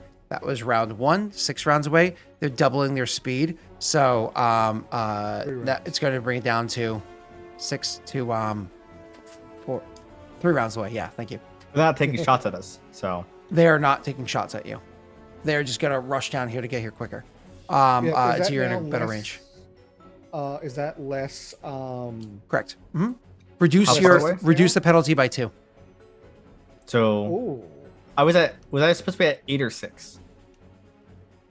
You were supposed to be at, if he was 4, you were 6. Okay, I rolled Yeah. a fate, but it's fine. That's okay. But so either way, you still hit. So 6. So I'm at a 4, right? And he's at a 2. so we have 3 rounds, right? Mhm. Okay. You don't know I that, though, am but going. yeah. No, but like they're at a distance enough that what I'm going to do is I'm going to fire another psionically empowered shot. I'm calling that before I fire, and then I'm going to spend a round regaining a focus, just because I need one for combat at least. I missed with my shot. Yeah, I saw. Okay, so boop. It's a 14.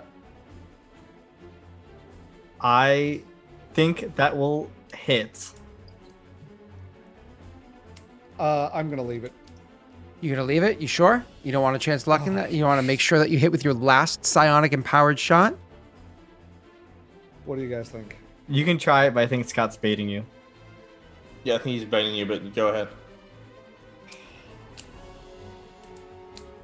You know, I do want to make sure this hits, so at least I get some damage in on them before they come. Because the combat's we want it to be over quickly.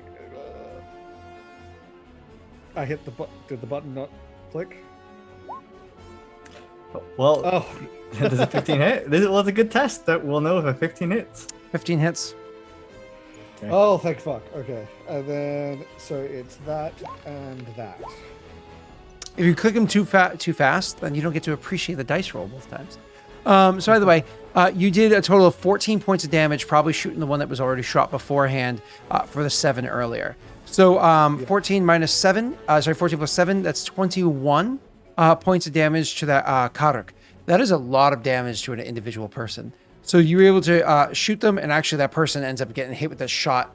Describe, because the first time really using Sonic Shot with a bow before, describe how it looks, if there's any differences it's leaving the bow, as you're concentrating on it, how it hits them. Describe it for us. So when it leaves the bow, it's like, you know how normally when an arrow leaves the bow, there's that like whistle that you hear. That sound is intensified, but almost like in a weird. The Doppler effect. It's like the Doppler effect is increased. Like you hear that instead of the, it's like it's like shorter, but it's the same sound sort of thing. And there's a little sort of bluish, like, to the trail of the arrow. Okay. And then when it hits them, does it have a greater impact on them? Yes, it's almost as if it, like, when it hits them, it looks as if they react as if it was like going much faster than it was actually looking like it was going, sort of. Yeah, more kinetic energy or whatever behind it, right? Exactly. Yeah. Yeah. Like the bow, like the arrow was like 3 times heavy than it should be. Is what it is the sort of impact. So, and that definitely would apply in this scenario because you drop them. So it like literally throws them off their feet, right? Like literally throws them off their feet, which gunshots don't do, but arrows actually can. So yes. So as opposed to what the movies would show. Yeah, no, it's gunshot is just. Yeah. So anyways, so literally throws them off their feet, like sends them as they're running forward, like throws them backwards onto their ass, maybe whacking their head on the way down, whatever it might be. So that absolutely has an impact. You drink your mutagen, Jake. Okay. Next step is going to be their turn. They're now running much closer, and they're actually not only are they moving closer, they're going to move closer, and they're actually going to drop down to a knee. So that's going to make it so it's a little bit more difficult to shoot them because they have a narrower profile, drawing out their own orc horn bows and getting ready to fire back at you after this one more round of movement. So you're going to be within their range and whatever. They're going to start returning fire. So there's 3 of them left, and they're preparing themselves. You guys cannot drop to a knee unless you chance pinning yourselves inside there, cutting yourselves up, so on and so forth. So that was round 3 for you guys. So Okay. I have to spend this round getting my focus back, unfortunately. How far away are they? So now they moved up. So we're so Tesh, you moves to your penalty was only a -2, right? Yes. Yeah. So now they're probably going to end up stopping themselves at about. Give me one moment to answer that question. They're going to end up stopping themselves to being about 80 feet or so away. Oh, okay. Oh, so no penalty for me. Correct. Yeah, same. Should you move forward and shoot?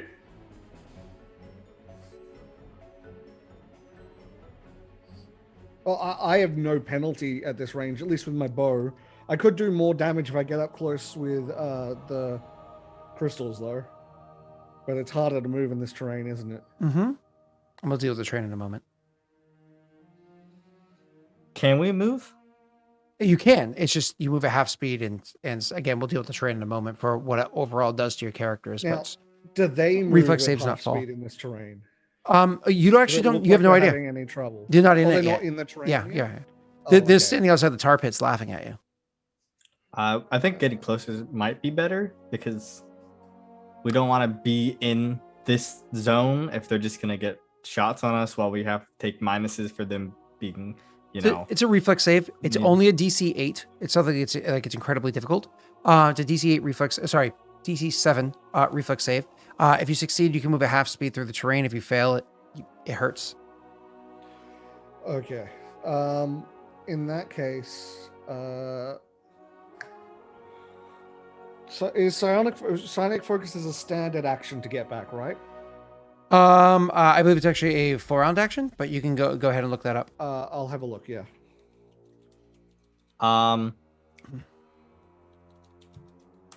Do we Wait. want to roll initiative? No, you're good.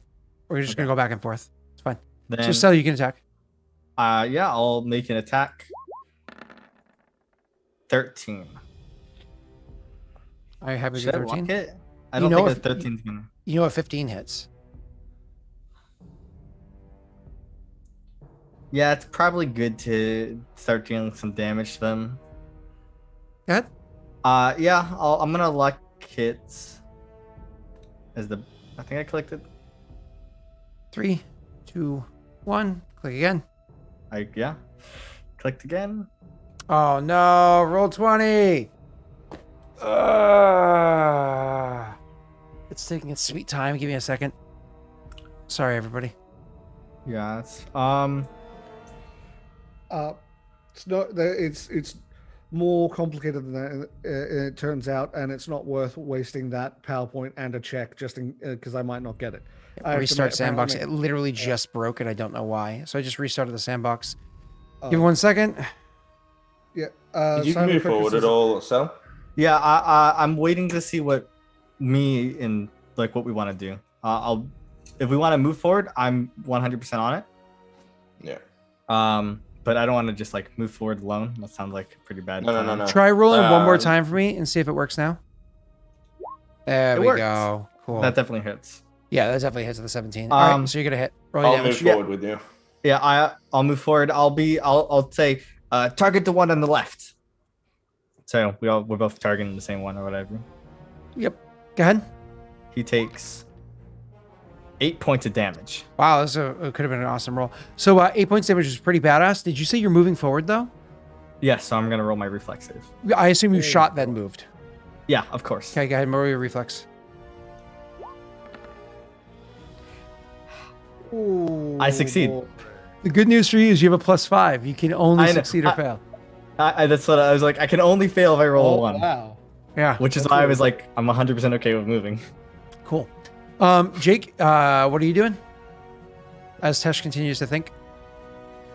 What am I doing? I am. You said they're 80 80 feet away? feet. Okay. I need to keep level with Cell, so I will move to match where he is, and then I will go prone. You can't really go prone here. You can't? I mean, you can, but then you can get snagged up by what's on the Okay. ground, and it'll kind of grab. It's like going prone into briar bushes. Have fun with that. Alright. Yeah, I I- guess there's nothing else I can do, so yeah. Theoretically, you could be behind me and I can give you cover. And you guys' speed is 30 feet, I believe, so you moved 15 feet forward because you moved half speed. So Can you do anything? Can you do anything at 65 feet, Jake? No, I need to be in close. okay, cool. Well, if that's the case, Scott, then I will down that and move. Oh, so hold up. Do you want to move? Do you want to move ahead of him, or are you going to keep pace with him? I will move I would at the moment. I'd maybe wait for us to get a little closer. Yeah, I'll stay level with him at the moment. Yeah. So you're just gonna kind of like stay wherever it is or whatever. Okay. Yeah. Oops. And lastly, and then Tess, you're not able to do anything, right? Because you're just going to stand there. I believe it's a full round action I'm for you. actually not going to go for a focus. It's not worth it in this situation because I have to make a check. I think I can't find the exact rule, but I think I'm just going to attack anyway. So I'm going to bow first and then go. And it's the one on the left you yelled out, right? Yeah, he yelled out one to shoot the one on the left. So I'm going to do that. Just so you know, Sel, Viggo looks very wolfish with fur and muzzle and everything. He looks. He's like, don't ask questions. You hit the one on the left. Cool. So I'm going to do that, and then I'm going to move up. So 6. Okay. So 6 and 8, 14 points of damage. Thank you so much. And now it's their turns, correct? No, I'm moving closer as well. Yep, So reflex save. Please. DC 7. Okay. It tickles Also, at my 30. movement speed is 40, so I actually move up 20. Do you want to stay ahead of them? I imagine you do. Yes. Cool. So one of the first things that you guys notice, as the three of them are now on a knee, one of them takes 2 shots and they don't look very happy. Like, again, to describe the shots, it's not like both arrows are sticking out of them, right? Like one arrow grazes past them and clips them in the shoulder and cuts it. Another one actually comes down and actually legit hits it in the leg, like in the thigh. It's like, snaps it off real. Oh no, it's an orc. It rips it out and then uses that same arrow to fire back at you. That's what it does. Yeah. Ooh. Yeah. Let's hope they don't have any diseases. So To take a penalty, you know, like.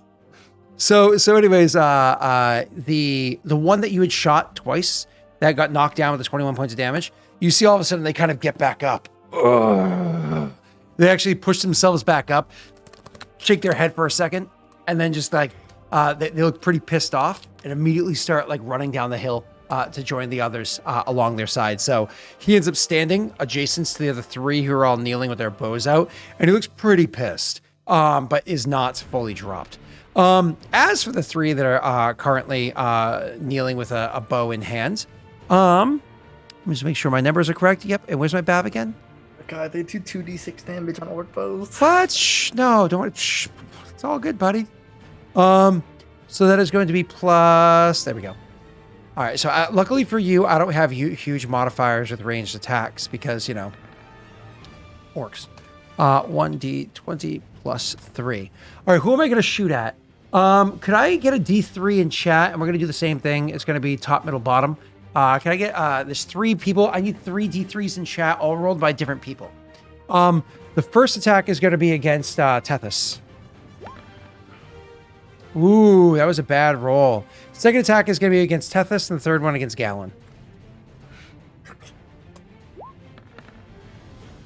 That hits. Yep. And, third attack against Galen. And that's going to miss Galen. So as for the one that hits you, Tethys, are you ready? Yeah. I'm not happy. Why not? This is gonna hurt.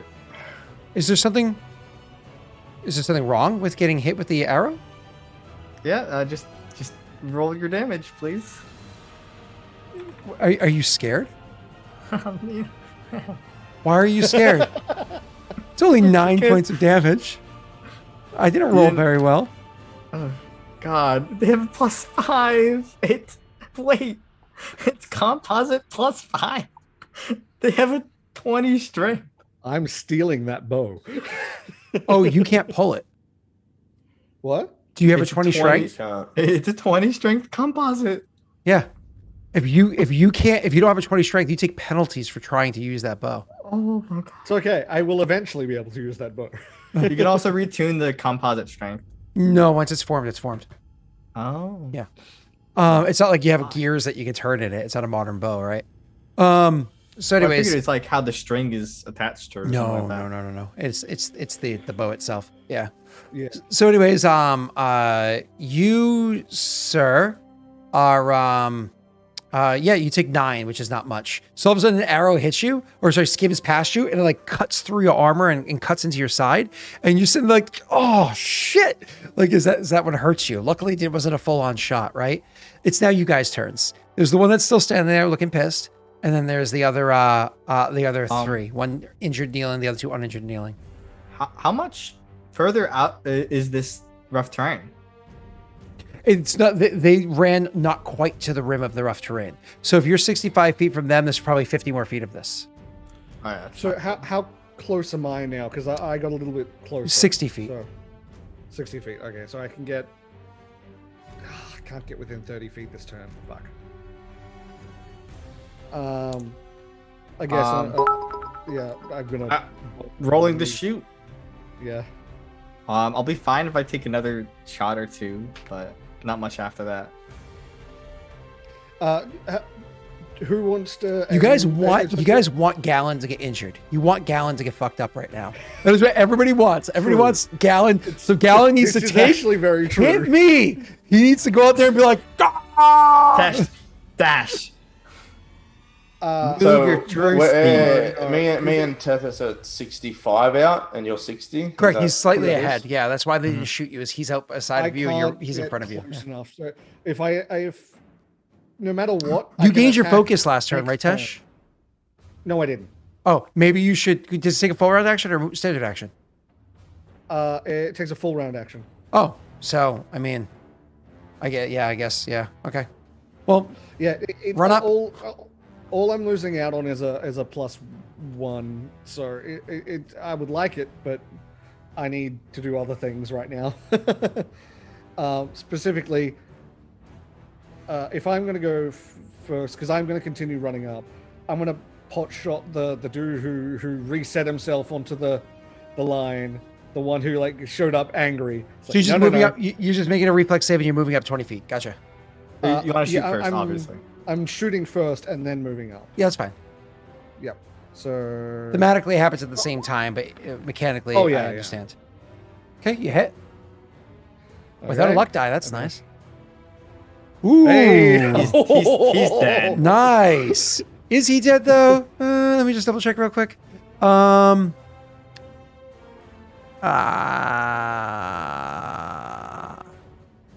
Yeah. So you are able to throw this last spot. So more or less, you kind of like throw your hand out, and a crystal forms inside of your hand, No, and you this start. is still bow because it's out of range of the other thing. Oh, I'm gotcha. about to drop the bow. So I Yeah. get what you're saying. So you start moving forward. You take a couple steps forward, knocking out an arrow, and you take that shot, hit the guy one more time, and then you drop down the bow and continue Yeah, jogging he forward would a little literally bit more. like at the second the arrow was out, he's throwing the bow to the side and continue running. Yep. So and you make that attack. It hits the guy square on in the chest, similar to the other one beforehand, which he got up and was able to effectively ignore. And this time he drops. So he actually like full on drops. And now you move up, so you're only from them 40 feet away, but from the there's only, hold on, because if it was 50 for them, 45 for you, 25 feet more of rough terrain for you. Okay. All right, moving on. That's perfect. 30 within 30 feet is what I want because now I can do the good stuff. So you did a 13 for your attack roll. Who were you attacking? No. Oh, No, reflex. I'm Sorry. That was Gallon. Sorry. Yeah, I was waiting for your narration, so Okay. I didn't interrupt it. So you're shooting the guy that was shot twice before. Yeah, the guy on You the left. absolutely hit. Yep. And I deal another 7 points of damage. Cool. Nice. So he took 6 and 7 before, which was, so now he's 6 taken and 8. 6 and 8 before. My apologies, which was what, 14 and 7 is 21. So he takes the 21, and it's one of those things where as he takes the 21, you can see he does not drop. He still stands. He's still there like, and he's starting to get really pissed. Jake, it's your turn. Yeah, I'm going to move forward to where Gallon is. Okay. Not quite. Oh yes, did you drank the movement potion? Gotcha. So you move up to being like what, one step behind Gallon? Yeah. If I would wanted say to, can I behind charge me at least. Yeah. next round? Next round, I think so. I'll get you that answer in a second.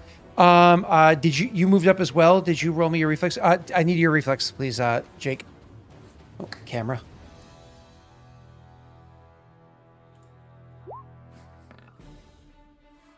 Okay, so if you moved up to be behind Gallon, Gallon was currently from them 40 feet away. So if you're one step behind Gallon to use him as cover, I'll be next to Gallon. you sure you don't I want need to be. You sure you don't want could- him to continue to give you cover? Soft cover is plus 40 your AC. Oh, sure, I guess. Okay. Yeah, no, so you're 45 feet away from Gallon them, would be fine standing in the way. Yeah. and your speed with that potion is 60. So you can Yeah. move half speed 30. So it puts you within 15 feet. But a charge attack allows you to double your normal speed. So you can probably get there. Oh, you can't charge the rough terrain though. So no, you can't. Sorry. If you dashed this turn, you could, but then you'd be up and Yeah, then you'd be the one they're focusing on. Okay, cool. So it's their turns. Back to them. So the one that you had shot that final time to have him drop, he actually gets back up one more time, but this time he looks like he has this look to him that's absolutely frightening. This look you see on him is like this. You don't know why he won't die. Like you think it's just sheer rage or determination or whatever it is that's making him continue to stand there. This is actually genuinely intimidating, seeing him stand up and just like as he like gets up. Standing up is of course takes up half your speed. Oh, sorry, is a move action. Galen would never have seen anything like this. The guy getting up from the first shot was weird, but he's like, okay, now stay down. And I was getting up again, it's like, the fuck? So he gets up, works. he spends his move action getting back up, and then he starts rushing forward. Like he starts immediately rushing towards you. His speed is 40 feet. You happen to be exactly 40 feet away. So he has to see if he can actually, because he's... they ignore the terrain, do they? Not exactly. I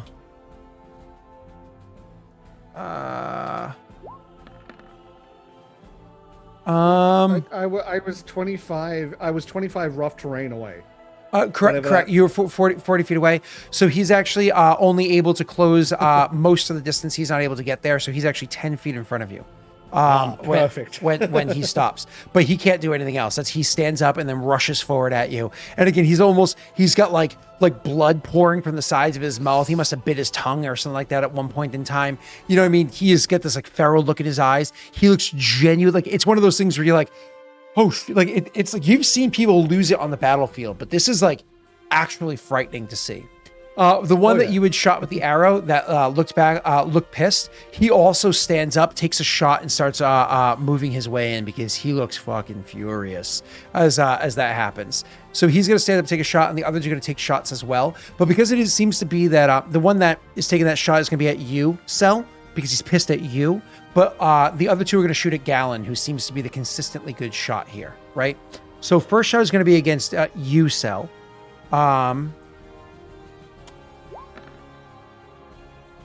Oh, just my AC. It just hits. He can't kill me though. No, but I can certainly hurt you. Ah, Okay. 11 points of damage. Okay. I can. Only 11. Gee, I can die. I can be downed in one shot. I'm at 13 HP. Ooh, against Galen. I'm not going to take any chances. I'm going to daddy's dice this. This is 17 hit. exactly. Yes! Yes! All right, Scott, baby. Yeah, booby. I need double sixes here. I need double sixes, booby. Oh, thank God. Ah, Lame. Keep and rolling that's ones. actually 8 damage. So Crit, you have to roll crit confirm first. Quick confirm. That's 3 times damage dice. So 14 or higher. A 14 or higher. A 14 or higher. It'd be 16d6. That'd be so bad. Yes! Yes! Oh, the crowd goes wild. I rolled triple damage. Did anyone else see the 20 again? Oh, It was boy. so close to it. Oh boy. That's 66 damage. This is it. I'm fucked. That's 66 damage. This is genuinely scary. I could actually kill Galen here. Oh my god, I could actually kill Galen on this one. The strength modifier isn't multiplied, right? Oh, everything is multiplied in Oh my Pathfinder. god. Wait. How much HP do you have? Everything Tesh? is multiplied. I have 17. What's your what's your con mod? I have my constitution is 14. That can outright kill you. Wait. 3 times. It's 15 flat. If he rolls like a couple sixes, I think you could just outright die from Wait, that hang damage. on. Wait, does the +5 get increased Everything as is well? multiplied. All right, You so don't hold instantly die. up. The 31 take away 17. Hold on. He doesn't No, instantly die. that's exactly. Is 14 Wait, don't you have and damage reduction? I do. Oh, thank oh God. my I god! had damage Did you reduction. take in damage reduction last time? Yes. So your I did. HP I is took actually that too off. higher, so it's actually 19. So to be No, clear, no, no, I did take off the damage reduction last time. okay, so I- 31's not 31. It's You- actually 29 is just 12, lived. and your constitution's a 14. You are alive and with negative health at a negative 12. That's actually that's 2 rolls and you die. If you fail That 2 is rolls. somebody has to stop and heal him right yeah. now. Yeah. I mean, luckily sucks, my 'cause- auto-hypnosis doesn't get worse with how the Yeah. negative con. That sucks because I really wanted you to have like an awesome moment. Instead, I got the critical on the first attack. Yeah, the yeah. second attack of the first yeah. one. If you rolled higher, Poor Tesh. if you rolled 2s on I'm on cursed. the ones, you would have killed him. This campaign, I am fucking cursed. I'm sorry, Tesh. That's their go, is it? That's their turn. It is now. Poor Gallon drops in front of you. You are 45 feet away from them. This is gonna be Nah, like a there's one PPK. close. Well, there's one alright. that's 15 feet away from you. Yep. All right. You're Before you close move, enough, reflex save. Cell, to give him one of his potions that he's got strapped to his belt. Can you right? feed a potion to a down person? Yeah, of course you can. Standard action. Okay. Yeah. So yeah. Vigo, like, just kind of, you can see, like, he sees Gallon fall. He snaps his, like, neck to the side to look at you. He says, he's got potions on it. He's got healing potions on his, whatever it is, belt. Heal him. And then Vigo will move into attack. Hi. Can I just say thematically as he's like running past, because I know it doesn't actually matter, but for lore-wise, have him like just like slash the crystal away from the face, like the lower part of the face, because he's the only one that's broken the crystal off of him. Oh, yeah, sure. Yeah, I can do that. As I walk past with my claws, more or less, I just take a like, swipe at the roughly where your mouth would be. It Okay. breaks crystal off. Make me your reflex save to move up the small distance. Don't roll a 1. Okay. You easily make your way up the 15-foot distance to that guy. And I'll, like, weirdly enough, there's like a lot of adrenaline going right now, and I have the scent ability, so I smell blood and smell the blood on him, and as I like more thematically charge forward, he just kind of jumps and tries to take a bite out of the orc. Ooh, eat the Karuk. Nice. Please don't fail. This is an awesome moment. All right. Yes. Roll damage, baby. Damage is not good. All right, That's okay. hit 4. Yeah, no, that's perfectly fine. You have no modifier dice to that? I do not. It's only a +1. That's okay. I'm built to flank, and I've got nobody to flank. No, that is perfectly fine because the only reason why they're able to continue standing is because, as you know, orcs have orc ferocity, Yeah. right? So, but that's okay. You got him. Got him. So he drops. Yeah. Okay, didn't roll. Well, you can one. imagine as Vigo kind of charges forward and jumps, he lands kind of claws into his shoulder, bites at his neck, tears away, and the orc drops. Yep. And Vigo kind of lands on top of his body. Do you let out like a hiss, a howl, a growl, or? He'll probably growl, yeah. Yeah. Because you took your mutagen, so you're very animalistic right now. Oh, it's beautiful. It's almost like you. Just wait till I found get my way this setup going. All right, I'll be able to change my voice. It'll be good. soon enough. I don't fail my reflex save, so Tash gets the potion in him. Yep. Galen does. So Yeah, you spend. need to roll a Thank fuck. Well, how much is it that it's going to heal, sir? 1d8 1d8 plus plus 5, 1. Oh, okay, it's proper potions. Yep. Oh, that's right, because you don't have the other. Yeah. So 1d8 plus 1. You want to roll that, please, Sel? Sure. Does that add to my negative or go straight to the positive? No, negative, it's not 5e. It adds to the negative. Yeah. Well, 5e doesn't have any. Oh my god. You roll the 1. Well, he's stable. Okay, he's stable. He's not bleeding out anymore. Yeah. Yeah, he's stable. That's good news. And then I'm pretty sure if you roll natty 20 on the Constitution save, you actually have a chance of waking up, just while unconscious. So Tesh, you're welcome to roll that once. You get to roll a Constitution save once to see if you're able to wake up. Constitution check. I just Constitution said check. con? Constitution Yeah, check. okay. I was gonna say I'm looking like I don't know where to press.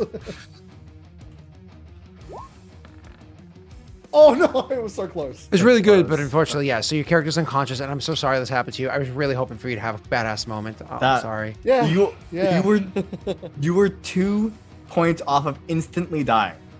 Yeah. Yeah. Yeah. Auto- That's like, Yeah. that is end game right there. In oh my. one turn, full health to negative. This is the second time one turn of actions has downed me. Yeah. I'm sorry. This But is- all right, let's at least you did a lot before you went down. Now it's their turn. The one that's immediately in front of you, he drops. The other one that, like I said, that took that shot and then started moving forward at Cell, took that shot and then started moving forward at Cell. He actually starts to he continues to rush forward because he took the shot and then he walked into the area as well. They are affected by the rough terrain, but not as much so as you guys. Like they're so comfortable with moving through here. They don't have to make reflex saving throws or anything like that. They don't have to they don't have a chance of like falling and getting injured or whatever. The reason why you saw me roll a check beforehand is because if they are able to make the appropriate acrobatics check, they are able to charge through the area. But I did not make the acrobatics check, which is why he was only able to go up to Tesha's character beforehand and not actually attack him. So this other one, he's threw down his bow and he's going to continue to walk forward, not charge forward, drawing out his weapon. You can draw a weapon as a free action. So bye Tesh. So he's going to. I said I'm gonna be right back, make a coffee real quick, and I see it. Gotcha. I switched camera so it wouldn't remove me, and you have to. No, do all you're this good. You're stuff. good. You're good. So, anyways, he's going to double move to get up to you, sir. But he's actually going to. Oh wait, no. Oh, hold on. I'm gonna make that check because if I succeed, I can actually charge attack you. 1d. Oh god, this is. Sorry, long explanation. Just here we go. Plus this. No, okay. So he double moves to get up to you, drawing from his side his big like bronze axe. Drawing it from his side. It's all like dented and weird, and well, bronze isn't dent, it's not like copper. So it's all like broken, cracked in areas. It's got chips missing from it, so on and so forth. It's stuck to looks like a not super refined. Literally looks like a tree branch that somebody carved. So it has like all bunch of like knocks and whatnot inside of it. So he rushes up to you with a big bronze axe in his hands. And to be clear, he rushes up to you. Tethys, not to Jake. Jake, Provoking because he and rushes past you, it does actually provoke an attack of opportunity from you. Oh god, that's not good. Because he doesn't care about him. He wants to eat you. I'll bite at him. If he hits me, he could one-shot me. He could. No. Oh, come on. I was like, Hey, what look at this. Look at the duality of that. crit Look at the duality of that. The crit confirmed with it. Oh boy. Oh boy. That's hilarious. Better be a TPK, guys. So unfortunately, crits mean nothing in this. So you just miss automatically. So he rushes up to you but doesn't attack you. That leads the other two's turn who still have their bows out. Well, they're not fools. They're going to attack. Jake, you already described it as you kill the guy, you crouch down on him. I'll allow that to be as though you're trying to stay prone against the attack. So you get a +4 to your AC against these two attacks against you, which is nice because you're kind of trying to like stay low against or sorry, +2, not fully prone, right? Yep. And they're going to attack you at the bows. They're not going to attack Cell because then they have a chance of hitting their friend. Well, friend. Oh god. I don't know if a 21 hits you or not with your +2. Nope. You good? Oh, Okay. thank Christ. So that means both those attacks miss you, sir? Yep. Cool. So you get missed by both the shots against you, which is good news. And that brings us back to the party's turn. So Cell and Jake, Cell, you're standing next to your friend who's on the ground. You want to feed him another potion, but now you have a big ass Cotter. Oh, sorry, by big. How tall is your character? He's 5'10". Okay, so this Karuk, male Karuk standing in front of you is standing at about 4'10". So you stand a full head and shoulders above this thing. And I'm on scared. top of that, they've got like a crouched stance that they're in, even though you have like a bow out, so you have probably like a more proper upward stance. They have like a very crouched stance. So not only are you head and shoulders standing above them if you were heel to heel, right? On top of that, you're like towering over this person. But they march, they march up to you. Hey, that's your real height. I am 5'11", sir. Sorry, you literally walked right into it. As Okay. I say the word sir, it triggers me to remember. Aurora went to Taekwondo last night. And again, remember, things there are a little bit different than a proper Taekwondo because it's more about teaching before it is like. But anyways, so she actually got to take a part of a belt test, but can't belt test because it also you have to be there for a certain amount of time if you're allowed to. And she actually did better than a lot of the other kids that were doing the proper belt test with how many like of all the different exercises she was able to do and following instructions, so on and so forth. So that means that assuming she does at least that well, next time there's a belt test that she's allowed to take a part of, she gets to get her first stripe on the belt. So she goes for a white belt with a yellow stripe to it. Like nice. Not like the cute little stripes around the top like they do for them, but like right down the middle. It's a brand new belt. Yeah. We had like on the end of the belt where it'd like hang out because it would tie around your waist. We just had like like strips of tape. We did that as well. It was when I was in Taekwondo when I was a kid. It was and they were hard to get those, but you got 3 yellow stripes and then you could take the yellow belt test. Mm-hmm. With them, it's a little bit different. They give them yellow. I talked about this before, and so super fast. Every time you show up in class and you put your whole heart into it, you get a black stripe. Every time you show up to every week or more that you are able to show continued dedication of improving yourself at home, you get a yellow stripe. Every time you show proper leadership, you get a green stripe. So your actually belt gets covered in tons of tape. Which is why they switch the belts as often as they do. So when you switch to what you and I would consider the yellow stripe on the belt, it's actually a brand new bit of cotton with the whole length of the belt has a yellow stripe in it. And so they go white with yellow stripe, white with green stripe, white with purple stripe, I think. And then you actually get the proper yellow belt. And it's just their way so the kids can always see, it's like the achievements mentality. They can always feel like they're pushing forward because it makes them want to push forward. Because she's fucking 5, you know? But anyways, keep going. So yeah, I'll drop my bow. Move action, draw my cutlass, and swing at this short dude. Go ahead. That terrifies me. Yeah.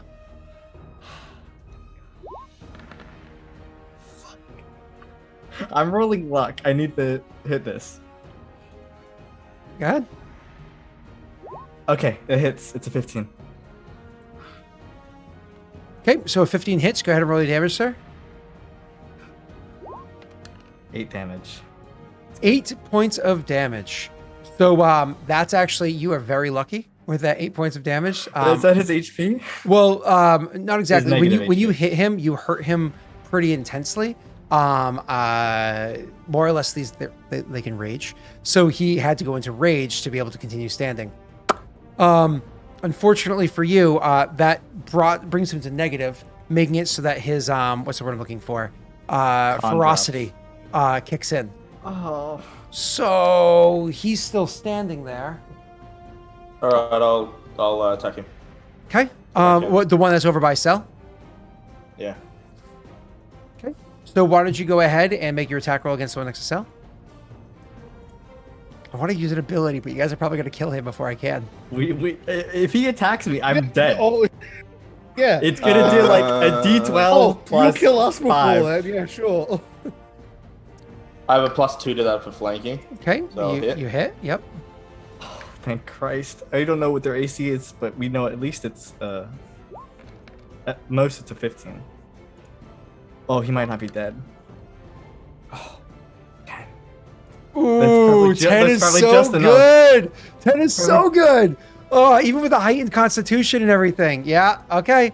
18 points of damage between the two of you. You drop him. So describe how it is you... Because, I do technically need a reflex save because you had to move into flanking position. You had to move over 5 feet to get there. So assuming you beat a...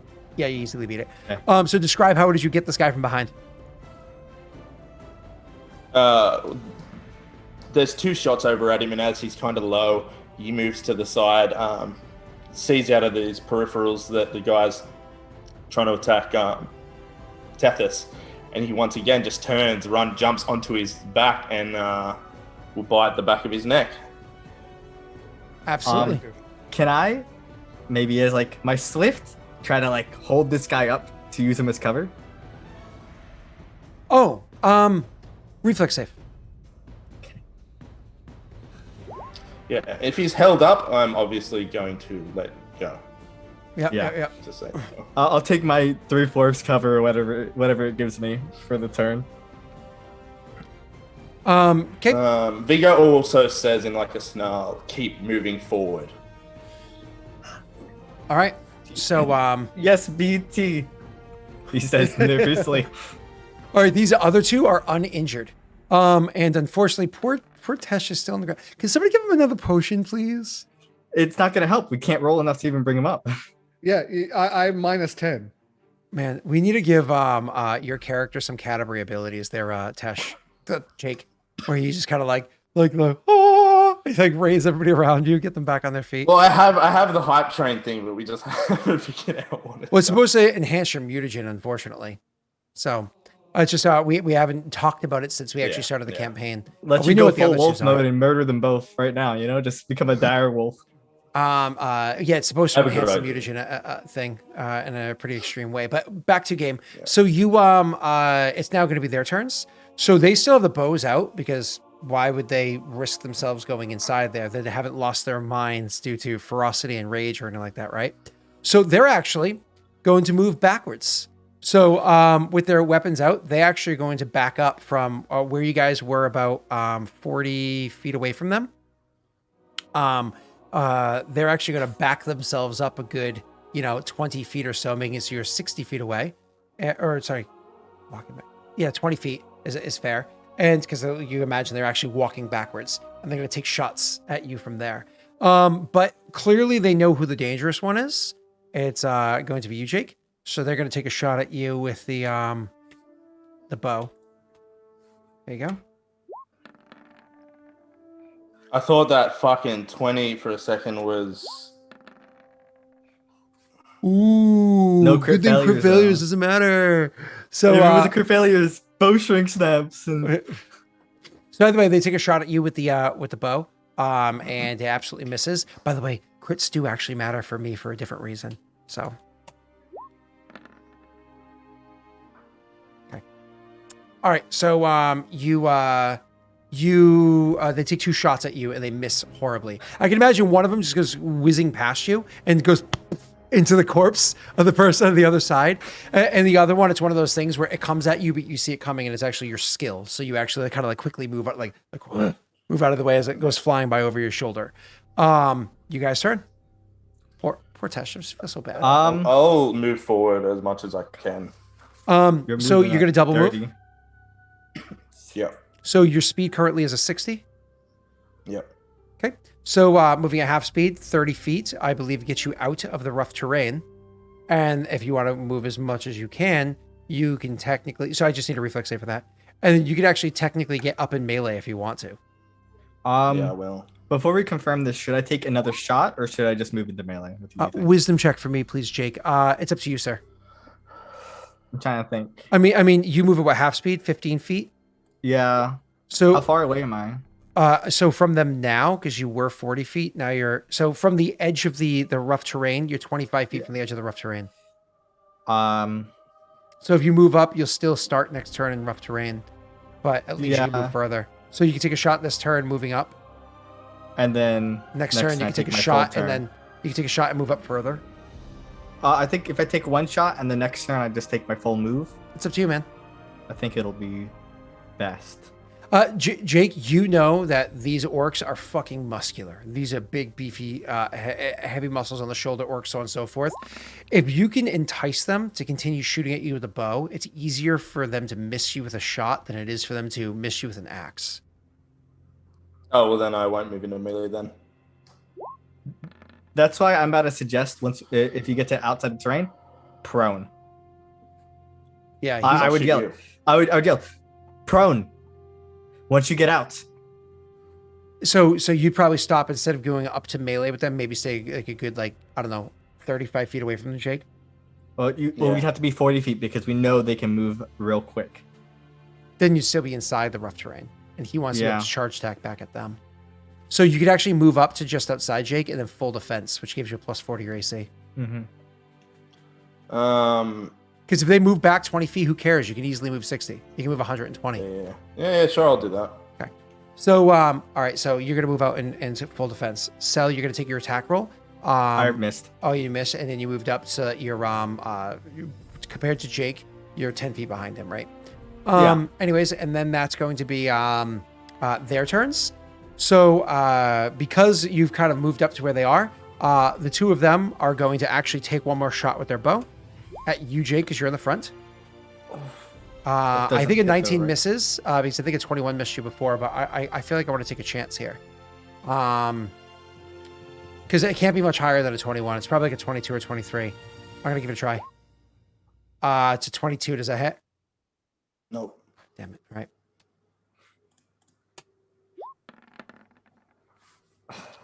And that's even worse. So there's no way I can hit. So 2 shots missed against you. But after they take those 2 shots, so they take those shots where they are. So again, from where you are right now, they're 40 feet. They're, what did I say it was? 40 feet away from where you are right now, right? Yeah. They're backing up and drawing out they're throwing their bows to the side and or throwing over their shoulders, I should say, and drawing out their axes, getting prepared for you to charge. But they don't like prepare against your charge, if you know what I mean, because they don't have time for that. Yeah. It's now going to be you guys' turns. God, I want to try to intimidate them, but I don't think it's gonna work.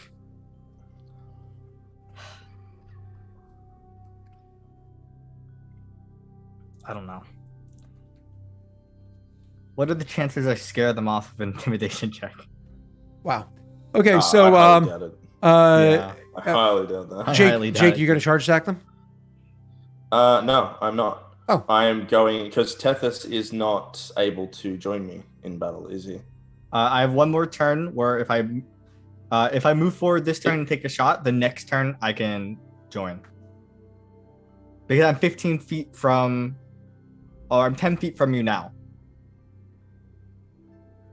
Yeah, I'm 10 feet from you now. So I can have 5 feet when I get out. So at that point, you can join combat next round then, which means they're both going to get attacks off on me. Well, I'm next to you this turn. If I make a reflex save, I'll have my melee weapon out. You can continue to full. You can continue to full defense, Jake. So, Sel, what are you doing? I kind of want to, like, Check something. I don't know, kind of like almost like stalking my prey, but go like almost like, like in that half circle, like around kind of thing. Yep. Yeah, Move that's away what I from wanna this do. nasty area. Roll me. Yeah, roll, so some almost like I'm going to come at them from the side or like a little bit behind them. roll me a survival check, please. Might be harder for you because the stat may have dropped some. Okay, you are able to identify where the edge of this roughness is, because it's not like it's a perfect area, right? You're able to identify it and kind of like look at you're coming at them from the side to move to like almost like a 90-degree angle out. Not quite, but close enough too. I gotcha. Yeah. And Sal, you you're take not the 14. you're not quite off the edge of where it is. So seeing you going that way, Karuk aren't stupid. What was that? Oh, you're making an attack roll. I'm sorry. Yeah, do we? You have no idea if a 14 hits or not. You know a 15 does. I know. You moved forward, but hey. Yeah, I'll be moving forward. I didn't want to shoot first. Yep. I'm gonna leave it. I think a 14 hits them. 14 hits. I know they have +1 dex, +3 armor. 14 hits. Yep.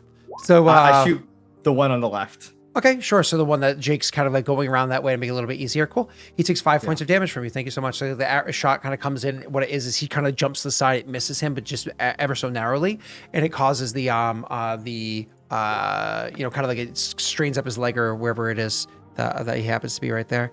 That's annoying. Okay. So, And I moved up so now I'm right outside the rough terrain. Yep. So you're right outside the rough terrain. So you just stop right at the edge there, right? Yeah. So when I move forwards, I have full movement. These Karak are no fools. They can see clearly who is the more dangerous person here. He moved out wide. They're not going to go chasing that bait. They're not dumb. By the way, we know that this was Jake's plan the whole time. So they're going to charge attack against you, Sel. Would they? Absolutely, because if they kill you, which looks like the easier target, if they take you out, that means they only have to worry about one more target. It's isolating their targets, right? I'm dead. Yeah. So they're going to charge attack against you. So that's going to be /R 1d20 plus. Should have had better armor, Sel. I have 18 AC. I don't know what you want to tell you. They usually with their melee attack, it's usually a plus. They get a +2 from charging. Yes, they do. They lose 2 to AC at least, right? And they're gonna rage, so they're gonna get their total. Oh god, they're gonna have a +10 to hit. Oh, you're fucked. There we go. And charging adds 2. So here we go. What? No, I gotta hit you. No!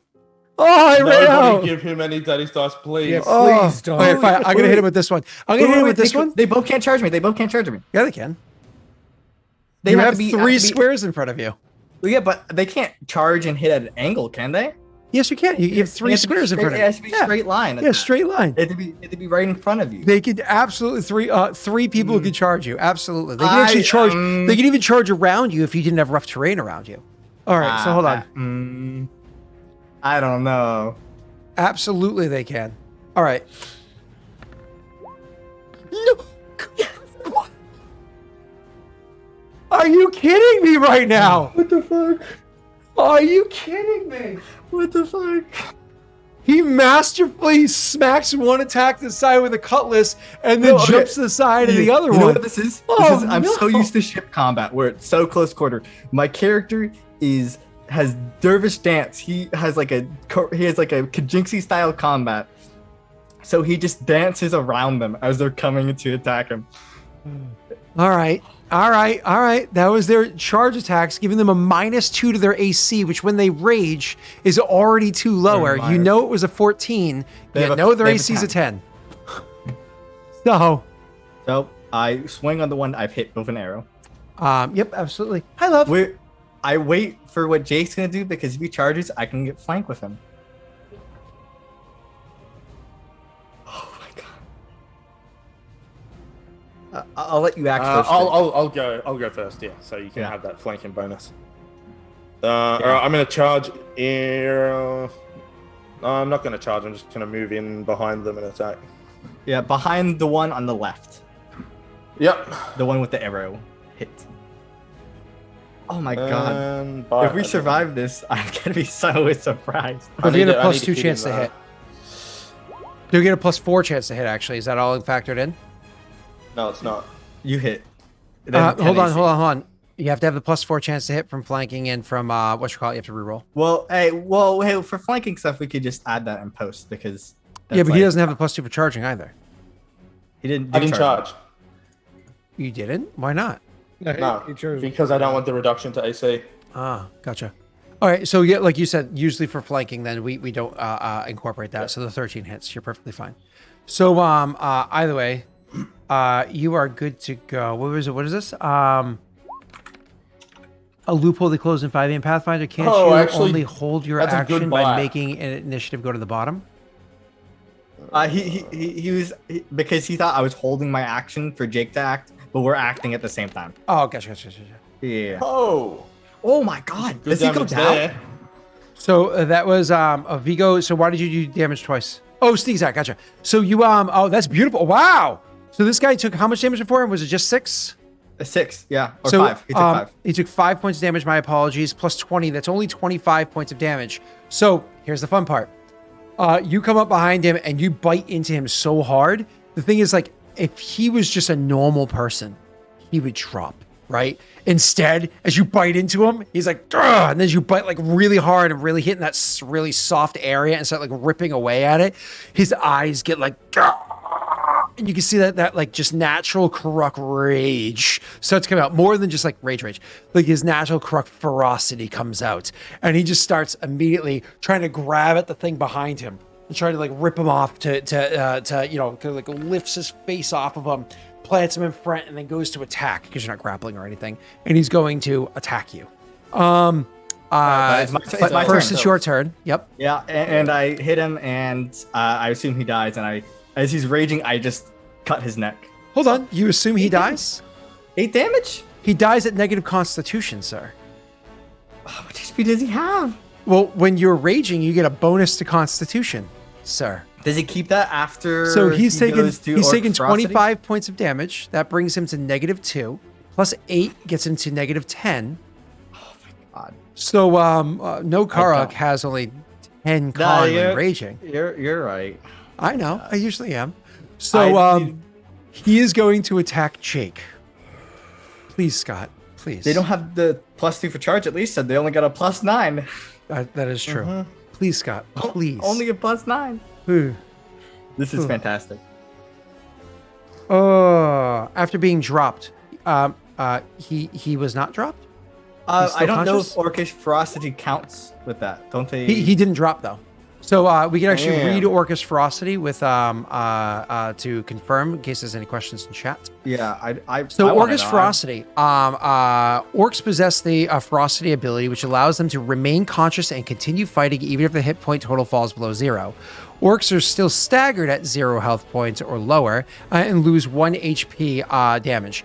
As for the staggered condition, they can take a single move or standard action each round, but not both, which means no full attack actions. A staggered orc can still take free, swift, and immediate actions. Creature with non-lethal damage, exactly, blah, blah, blah, blah. So by being staggered and by taking this action, that means he is going to lose 1 health point, making that by attacking you, he drops to -11 instead of -10. But nothing in the phrasing anywhere suggests that you would lose your, yeah. So ferocity is kind of like, it's that you're more or less putting jet fuel inside of your car. Like, yeah, it's going to go fast for a moment, but it's also going to blow up the engine, you know? Like, I actually don't know if mechanically that works, but don't worry about This it. is like one of the few times where rules luring is like very right. So anyways, so Jake, he is going to hit you, but here's the fun part. Oh god, no fun parts.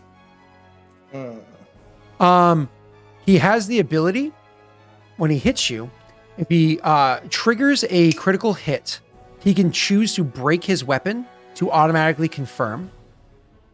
Or if he if he triggers a chance to critical hit, he can break his weapon to automatically confirm. It's an ability that it's from a feat, but specifically as the Karak, how they're trained here with their shitty weapons that they always have to deal with, and the benefit for them trying to break their weapons to take better ones off of you. Instead, he can actually break his weapon when it's not a triggered critical hit, because unfortunately a 19 does not do that with this axe, to instead double his strength modifier and damage. So, being a raging orc, he breaks his weapon, but he's going to do, instead of 1d12 plus 10 with his weapon, because that's with strength and a half. How much HP do you have, Jake? I don't know. I don't know. We'll see. So it's 1d12 plus 14 instead of plus 10, because it's already strength and a half. So he's just going to do times Holy 2 shit. instead. So 1d12 plus 14. Ready? Here we go. Yeah. What the? But he breaks his weapon. So 14 points of damage to you, sir. You mean 18? 18 points of damage to you, sir. Breaking the axe. So shards of bronze are going to be literally stuck into parts of you. You're going to have to pull those out one at a time afterwards as he just smashes this thing at a sideways angle into you, injuring you heavily. No weapon any longer. He's not too afraid. The other one is then going to attack against Tethys. Also not raging. He's not raging. This is also not charging. No! Crit confirm. You have to crit confirm. Oh my god, he has to roll. He has to roll a 9 to crit confirm. The good news for you is... This is times 3's damage. What was that? It's times 3 damage. It- 3x. It is times 3 damage. But not everybody does it every time. I am not going to do that to you this time. Well, of course, why would he, right? Because he has no need to do it to you. You're the wimpy Exactly. That's what one. He is the scary one. You are not. Well, because also he hasn't been hurt yet, so why would he break his weapon? Exactly. So there's no reason to do it to you. So luckily for you, I am not going to do that. But it is still a lot of damage because he's raging. Yeah, he could auto crit. You're right, if he wanted to, but I don't think he. But he still has to roll to see if he can crit. Oh shit! What am I doing here? All right. Suffer. He doesn't confirm. Yeah, he doesn't confirm. Okay, I have no daddy's dice. So there's nothing I can do. All right. This is going to be my damage is 1d12 plus 10 instead of plus 14. Still a lot of damage. If he rolls a 3, I'm unconscious. I'm unconscious by a lot. Okay. That is you. Viggo, it is now your turn. Well, fuck. Run?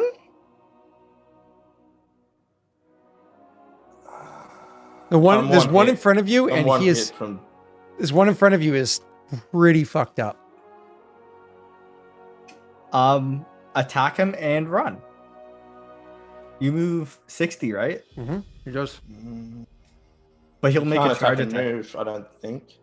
You you? can Oh, attack and and move. Yeah. Yeah.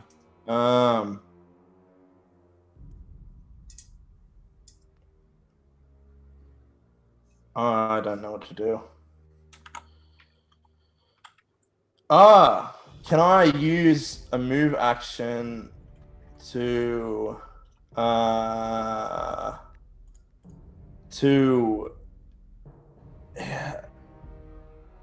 it's a free action for me to grab a thing and then drink it, right? It's a move action to drink the potion. It's actually a Is it- I standard got the action to potion drink the belt. potion unless you have certain feats or abilities that do otherwise. So the potion belt, I thought that did something. It makes it so it doesn't take a move action to grab it. It takes a free action to grab it.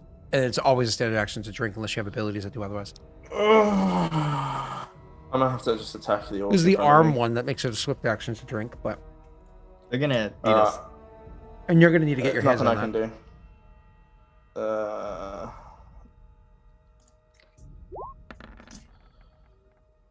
A hit. Mm-hmm. 17 definitely hits. Does he drop? 7 points of damage drops him. Alright. Absolutely, it does. Claw. I'm gonna claw again You have 2 attacks. at the orc that hit me. I have 3. They're Ooh. all primary attacks. Ooh, that's a hit. What do you call it? Alright. I got no sneak attack though. See? And then the last one. There's I'm no gonna transfer crit on bite him. 19. Gotcha. No. 15 hits. There you go. 11 points of damage to him as well. So you describe how you drop that one and then immediately attack the next one. So he was the one that broke the weapon on me.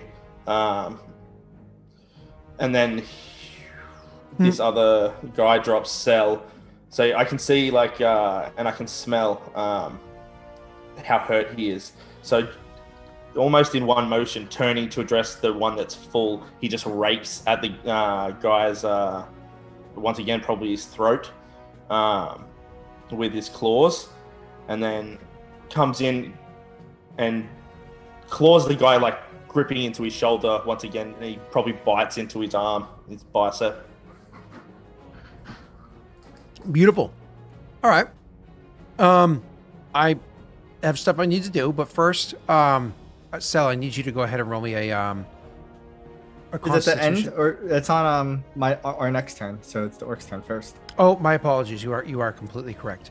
So on his It doesn't turn, matter. he's going to attack at Jake.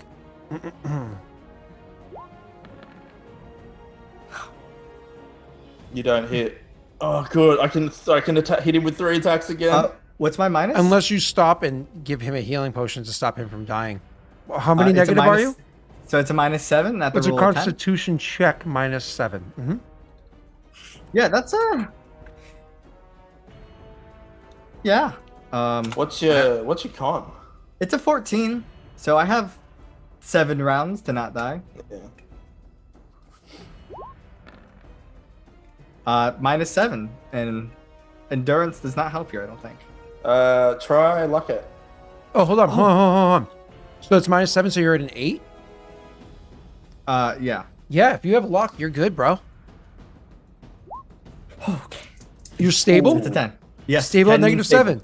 That's amazing. Good for you. Okay, so we'll just stay there for a minute. All right, Jake, it's your turn, sir.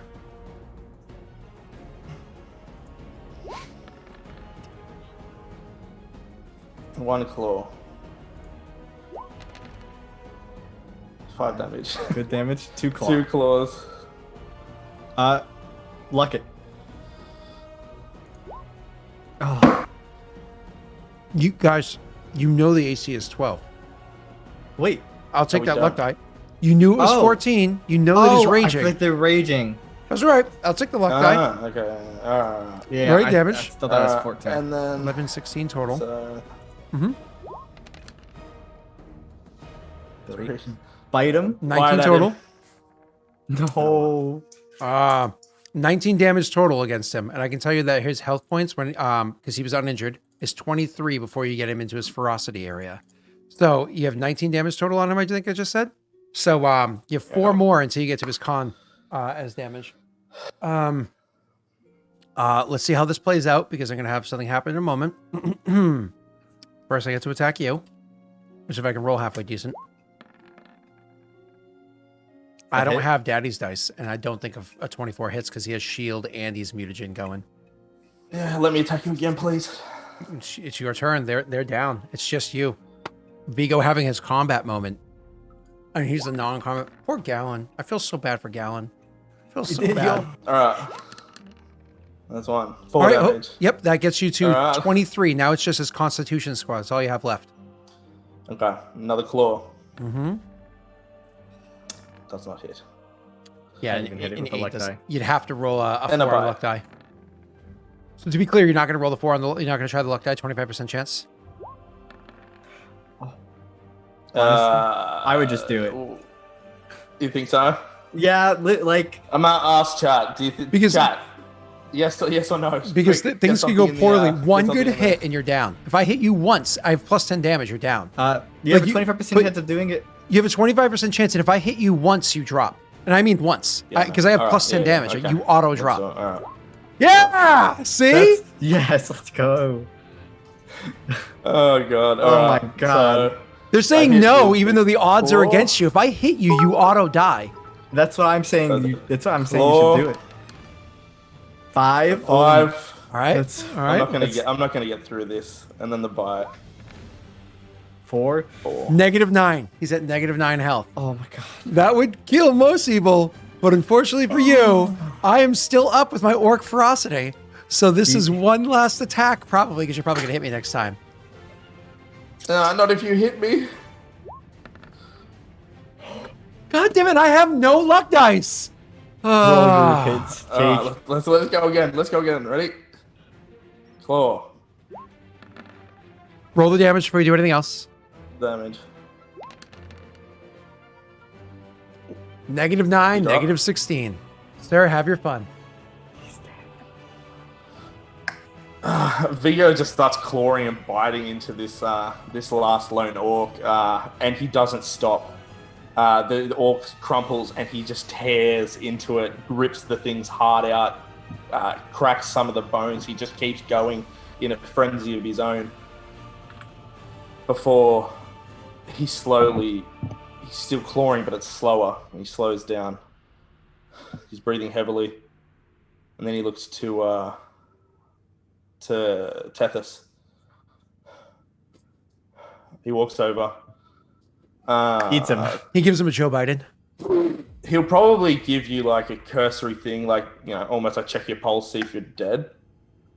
He's alive. Um, He's not bleeding anymore. yeah, and then he'll. It's a feed you technically it's a healing potion. heal check to see if he's alive or not, which you get to roll a modified version of that. Yeah.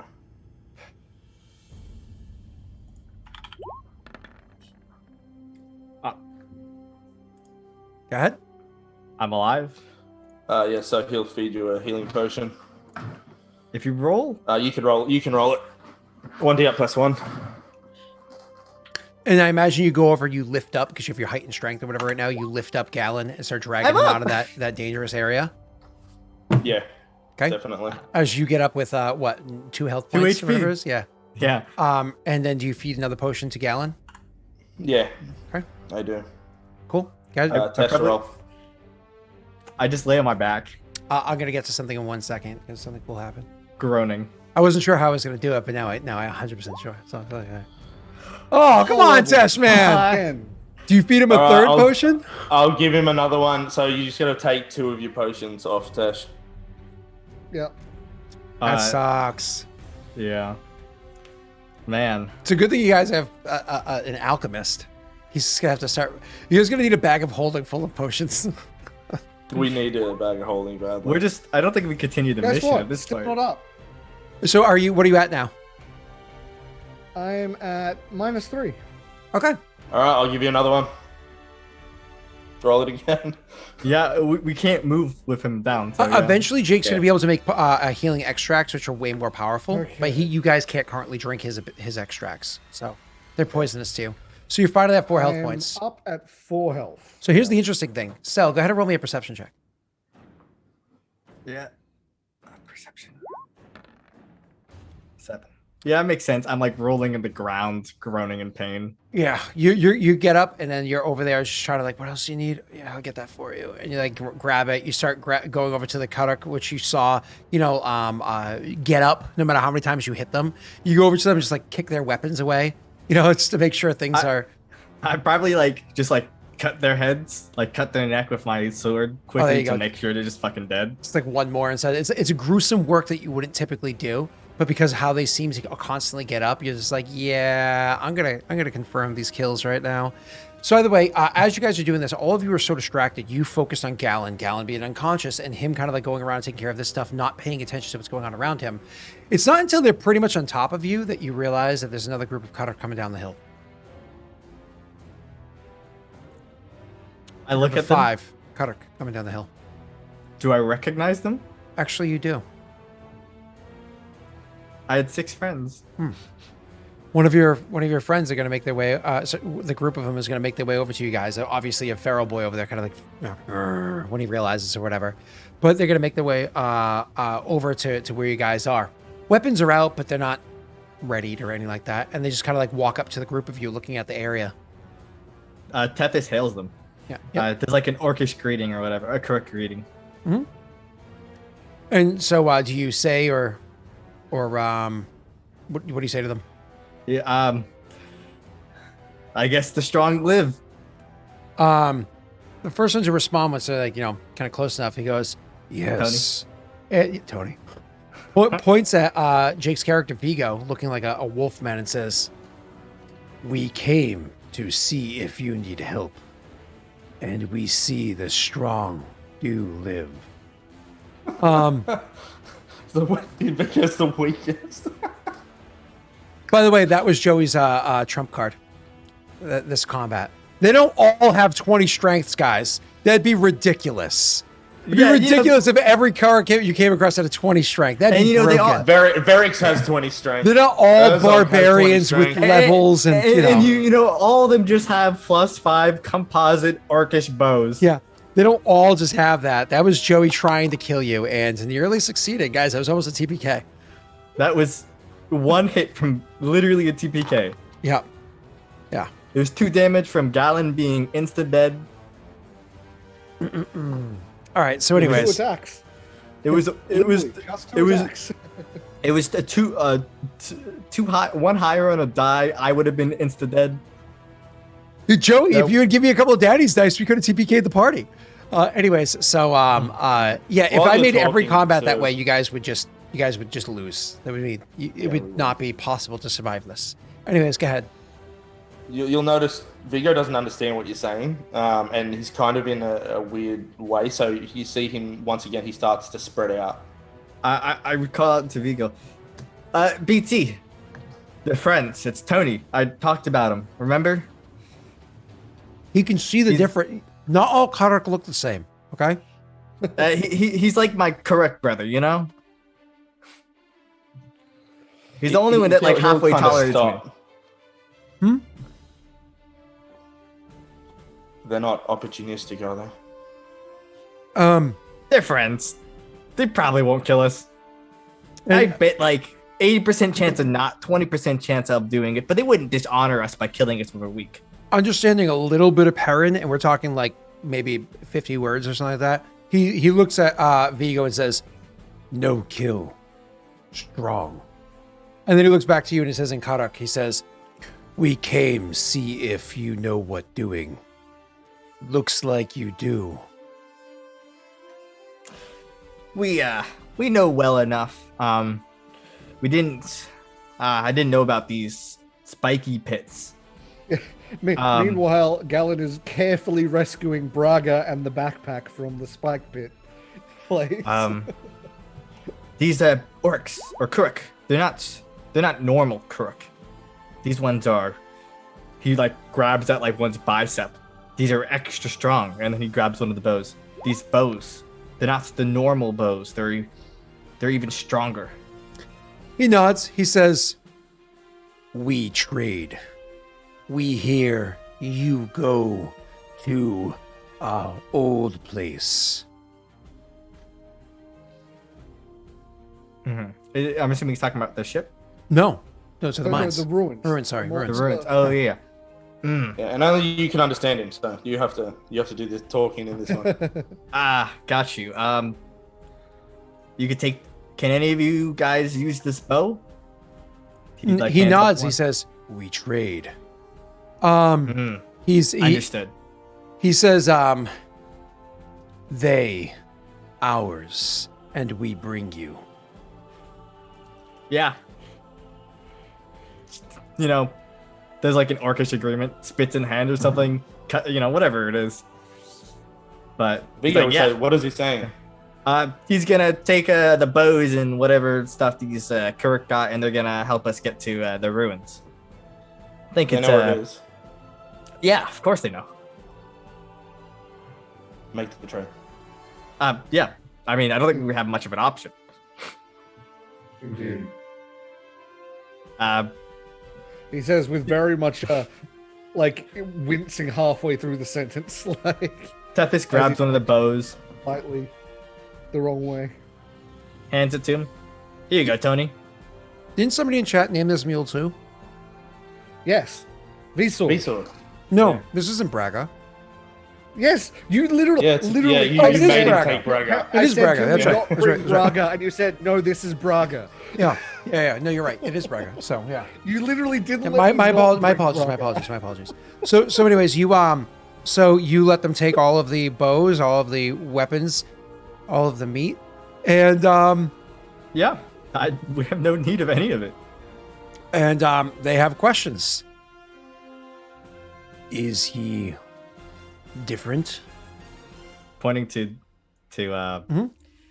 what's it called? Viggo. Viggo. Mm-hmm. You don't always ask questions when people do things in my lands. They people got like weird magic shit. I don't understand it. The Crystal Man's walking back with a mule. So like I don't really ask. Did they have water? Yep. They have water skins. On them? The waters, at the least waters, take those. probably not water that you would want to drink until it's like the last water, because the sources they're willing to drink from, being indigenous to the area, are different from the sources you are. Immune systems and whatnot. Better than dying. Yeah. So you would just keep that as like your last water. If they're willing to allow us to take the water skins, we'll definitely. Yeah, that's what I'm asking. They won't argue with you on something as simple as water skins. They will let you, and that's 4 water skins. It's not like they had extras on them because they're a scouting party. They would have more water or whatever back with the tribe. So so it's 4 water skins. I'll say they're full. It doesn't matter. So he's actually continuing that conversation. He's gonna say, "Looks like he is kissed by Vanandez." Vanandez. Sorry. So fun thing that somebody actually asked me about moons like IRL like a year ago, and I forgot that IRL like 2.5 years ago I had actually written something about the moons of Adir. Adir actually has, of Aurorum. Aurorum actually has 3 moons. Mobrilia, Trocathia, and Vanades. So it's 3 different moons, different sizes, distances, revolutions, so on and so forth. So, but by being kissed by Vanades, meaning being a lycanthrope. I don't think he's like a werewolf type dude. I think he drank something. I think You wouldn't have seen him. I wouldn't have seen it right. Maybe it's daylight though. I think those come out at night. But yeah, I mean, I can ask if you're really that curious, but people like keeping their secrets.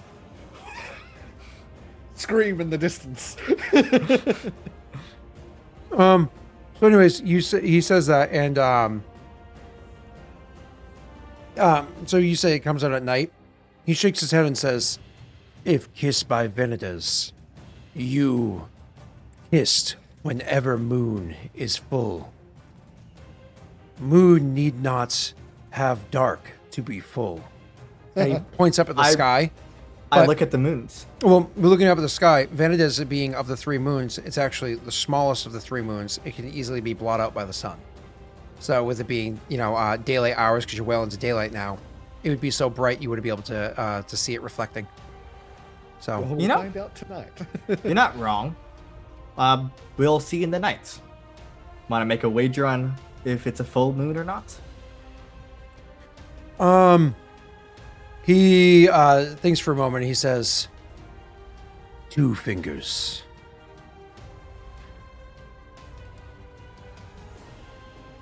Do I know what he means by 2 fingers? I can guess what he means by 2 Well, fingers. because I've been in this for a while. Do I know You've what never. he means? Like, I imagine you don't. You don't. You know what? Why don't you go ahead and roll a knowledge local check? so I can't. Anyway. Like, what? Elaborate. 2 fingers, like we. I don't want to cut off my fingers. I need them for the ship. You know. Then win bet.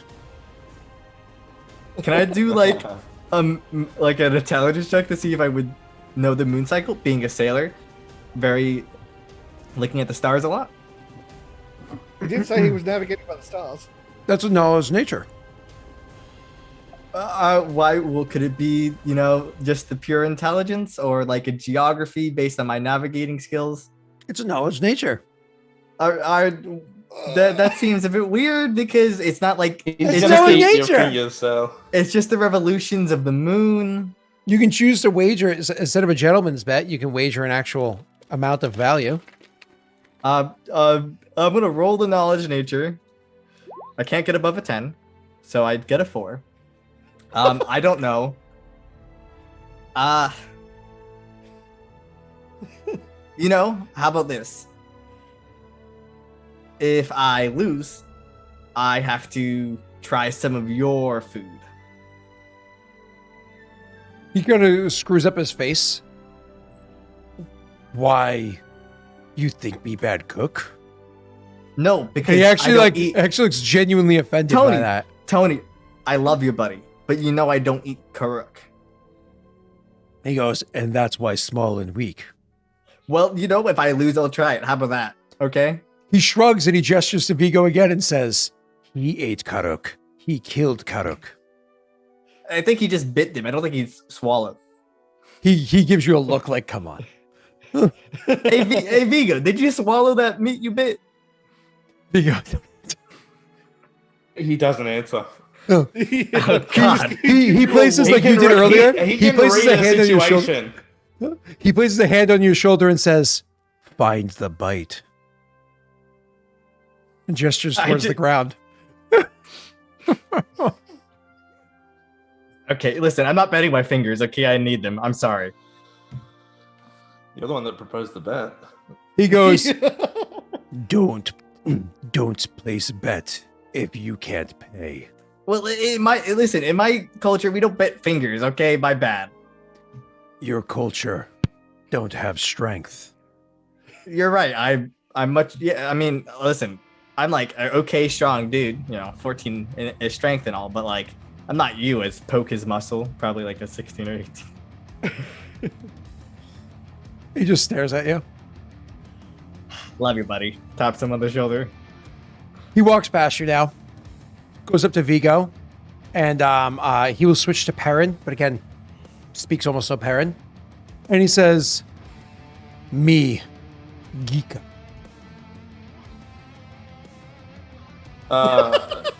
What the fuck? He told me his name was Tony. Nice. Nice, I know. Viggo is like he's like crouched. So he's on he'll just stand up and he's rather tall. And he'll Clearly towering over this guy. He's probably 5 foot flat, being a taller cutter. yeah. And he'll hold his hand out and say Viggo. He'll take your clawed hand. Yeah. and say, Oh, shake his hand. "We watch," and gestures over to the hill, overside, and he gives you like an affirmative nod. Viggo will nod back.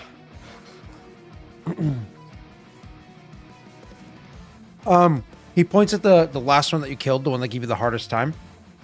He says, "You want heart." He says, "You heart." Me. Turns over to what's his name? Tethys, and says, teach. Like, how do you say teach? And you tell him the word. Teach. And he looks back at you and says, "Me teach you heart." So he pointed to the last one that I killed. Yeah, the Is one that what gave you you're a saying? hard time, yeah. Oh, good, because I shredded the fuck out of his chest and his heart. So there's not much left.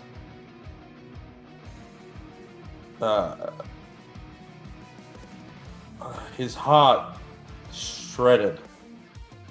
Like his chest. He looks over at Tethys again, who kind of like translates, and he looks back and he says, he nods, and he points at the orc, and he says their word for Perrin, which is an insult in their language. But for them, the word for Perrin, the culture, so the nation, and Perrin, the race, are two different things, because they have not necessarily anything wrong with Perrin, the people, like your race, but with where you're from. So anyways, so he'll, for simplicity, they'll call it Del. He points at it and says Del, which you know what that is because it was explained before or whatever. And he shrugs and says, "No heart." And you can understand Tethys, he means there was no strength really left in him, so there's no honor in eating his heart. And with that, he'll just kind of like looks to the others, and each of them will kind of like start going around and picking the things off of the bodies, cutting the flanks of the good parts to eat off of the bodies, and maybe even lighting up a fire because it's the middle of the day. You guys don't want to travel right now anyways, so they can start like not getting a fire going, sorry. You can actually see that one of the things that they've actually gathered at one point, and this is where it's like, again, some of the Kadark are actually not idiots. They're actually genuinely smart people. You actually see they get a bit of metal out of one of the packs. It looks like it was a bit of breastplate that at one point in time was hammered to be relatively flat, right? And they put that down onto the ground where it's collecting a bunch of sun. And then you can see they've also taken other bits of broken breastplate, and they're like reflecting light off of it down and onto that one plate to intensify it, to make it so it heats up faster than just collecting the intense sun that's here. So they're actually, I mean, we're not talking it's getting to the point where it's full on sizzling. It's like you're getting up to like a good 400 degrees or anything like that, right? But it is increasing the temperature to a point where water could boil, right? And so that would be 212 in Fahrenheit for the two of you, because I'm trying to translate for you. So 100 Celsius, they'd be able to get it to, but not like a good like 250 Celsius or whatever you usually roast or bake at. Either way, so they're able to get it to a decent temperature, and they're going to start like literally cooking flanks of the people that just died on it, because it's fresh meat, and you're going to want fresh meat but before you eat something that's like several days old, right? So by the way, they're going to go ahead and while you guys are kind of communicate with them that you're going to rest, they're going to and explain how it is you intend to travel. They'll actually agree with your travel patterns, but they're going to want to make it so you stretch your traveling even further, so you're not like wimps and just like, oh, I need like 8 hours of sleep or like resting. They're going to want you to push it. So they're going to make it so that you start traveling at the same time going into dusk as you would have, but push until you're freezing. Push until you're like, this is too much. I can't go any further. My bones are aching from how cold it is right now. Then you can set up your little fancy tent and hide inside of it. But it's only like a short rest inside there, right? It's only like a little bit of a relaxation time before they make you like, let's go. And then you start going. And then when they have you sleeping, it's during the heart of the day is when you're sleeping. But the problem is, it's so miserably hot when you're trying to get any amount of sleep that it's difficult to even try to sleep then. Meaning that it's kind of like wearing down on your persons who you are. But Jake, with all the research that you did in advance for where it is that you want to go, they don't know exactly where the ruins are. They also heard rumors about them, but they know the land well enough that you conferring to them giving to them the information that you want of what you've researched, and with everything that he's committed to his memory and so on and so forth, you guys are able to much more easily navigate your way over to where the ruins themselves are. So we're going to get to the ruins, of course, and this is somebody actually dropped a Fortune's favor. I think they were trying to save you in combat, but I let it play out. So to see how things actually went. So I thank you for the Fortune's favor, because regardless of the combat or not, we needed it so badly. Yeah. I actually let it play out because you were actually on a bit of a roll, and I didn't want to interrupt your own personal success, because you actually were a badass there, Jake, by interrupting it with somebody interacting, right? I wanted you to show your own merit, and you did. Kudos. But they actually get you there significantly faster than you otherwise would. I'm going to say 3 more days travel get you to the location that you want to go to. So in total, you've traveled, what's that, 5 days? Sorry, how much do I heal in that time? Because you said the sleep wasn't... Sorry, because you guys were clearly resting in that hot sun. Jacob would have done surgery for you. He definitely would have done surgery for both of you guys during that period of time, which they're actually, the Karak that are there, they're actually able to lend a small degree of aid if you want it. They're able to provide for you their own treatments, which they actually have. Give me a moment. I'll explain 1 second, Jake. They can aid you in one of 2 ways. They actually use very specific types of what's the word I'm looking for here?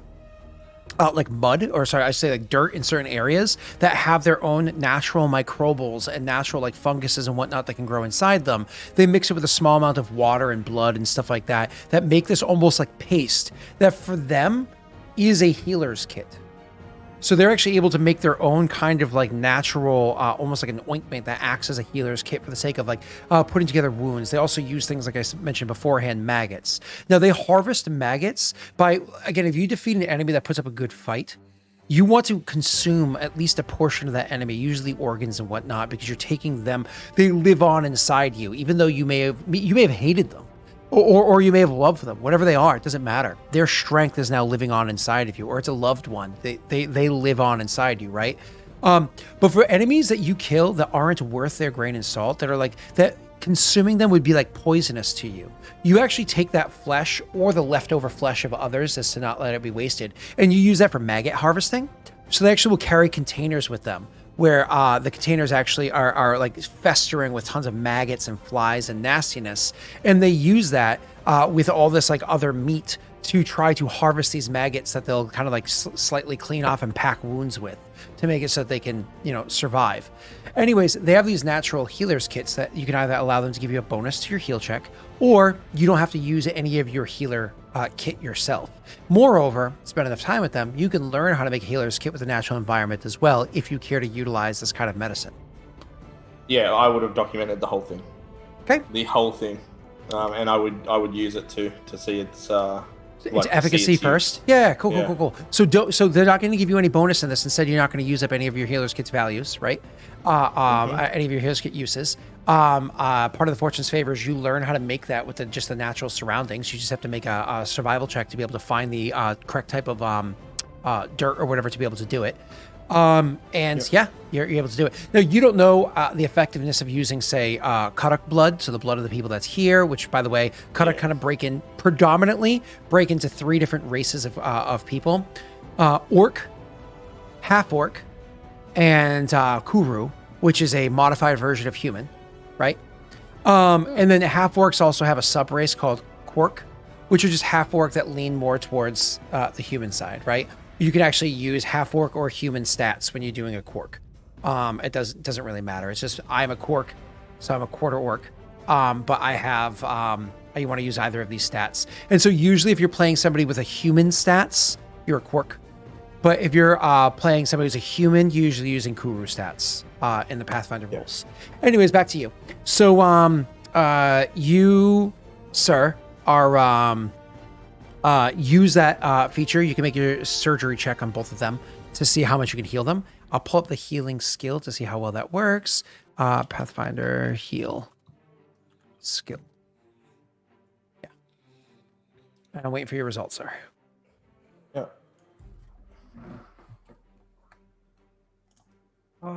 Provide first aid. This is treat deadly wounds.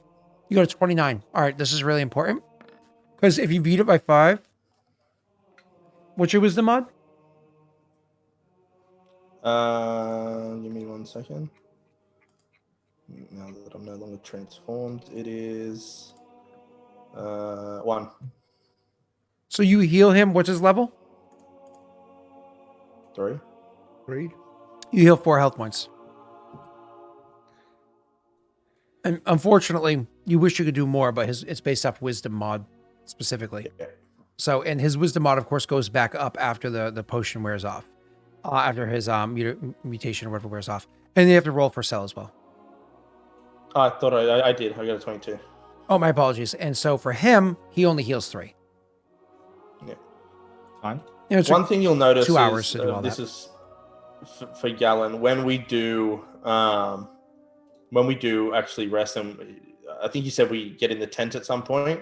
Mm-hmm. You'll notice Viggo, like you can see his whole body is shaking, like he's shaking, and he's like probably like laying down faced away from you, but he's not transformed, but you can see his whole body is just shaking. Yeah, and I, as a note, we didn't because of the way things played out. Galen would have waited till they were at least mostly alone, but he would have once again thanked Viggo for saving him. Again, he doesn't know that the first potion went in from the other guy, but he woke up to the Viggo potions. And in this point, he probably wouldn't ask then, but like the next day, he would be checking in to see if you're okay. Yeah, which I'm assuming Scott has to work, so we can leave till next. Yeah. We can do that RP next time. Yeah. But the short version, because of course I do have to run off to work. But the short version is you guys are going to be able to heal that amount right there. And then to answer your question for next time, so we have to remath it. 3 days travel, you're not going to be able to long-term care because you're going to be properly traveling that whole time, right? So, oh wait, no, hold on. Long-term care, hold on. Heal check the patient recovers health points, twice at the normal rate, for a full 8 hours of rest in a day. So actually, long-term care is going to be if it's a complete bed rest. So you guys are, oh no, that's right, because you guys have to break up your traveling. So you can properly heal overnight, but long-term care won't have enough time to be triggered. So you're just going to heal your level times 3. So that's 9 more health points each. You're able to heal over that time of travel. That's unfortunately all you're going to be able to heal. Finishing up the session. And when you guys going, and again, you can go back to the RP to start next session, and then we can jump into what this is. So when you guys finally get to the area where you see the ruins, and each of them are able to kind of like get you close enough to see the ruins, and even to some degree keep you hidden, so others aren't aware that you're there.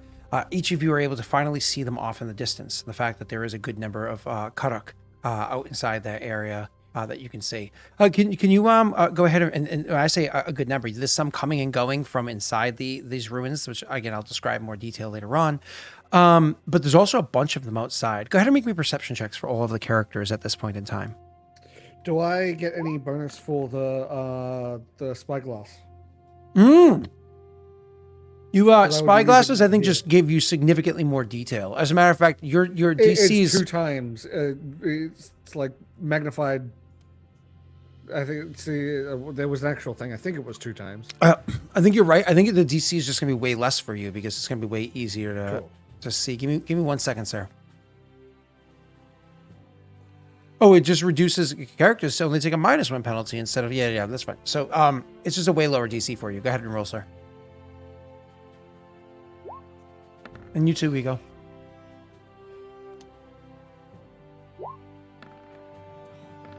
Awesome. Oh my god. So, oh wow, Jake really learned from that one campaign. He's like, I will always have the most obnoxious perception checks for the rest of my life. They say it's the most rolled skill for a reason. It is actually. Huh. I have a 1. Either way, so continuing on, so we can finish up. You when you guys looking across the way, you're able to see that there's you can see this as well, Viggo. There's a lot of them. If you had to guess how many Karuk were here in this, we'll call it a tribe, triple digits, no question.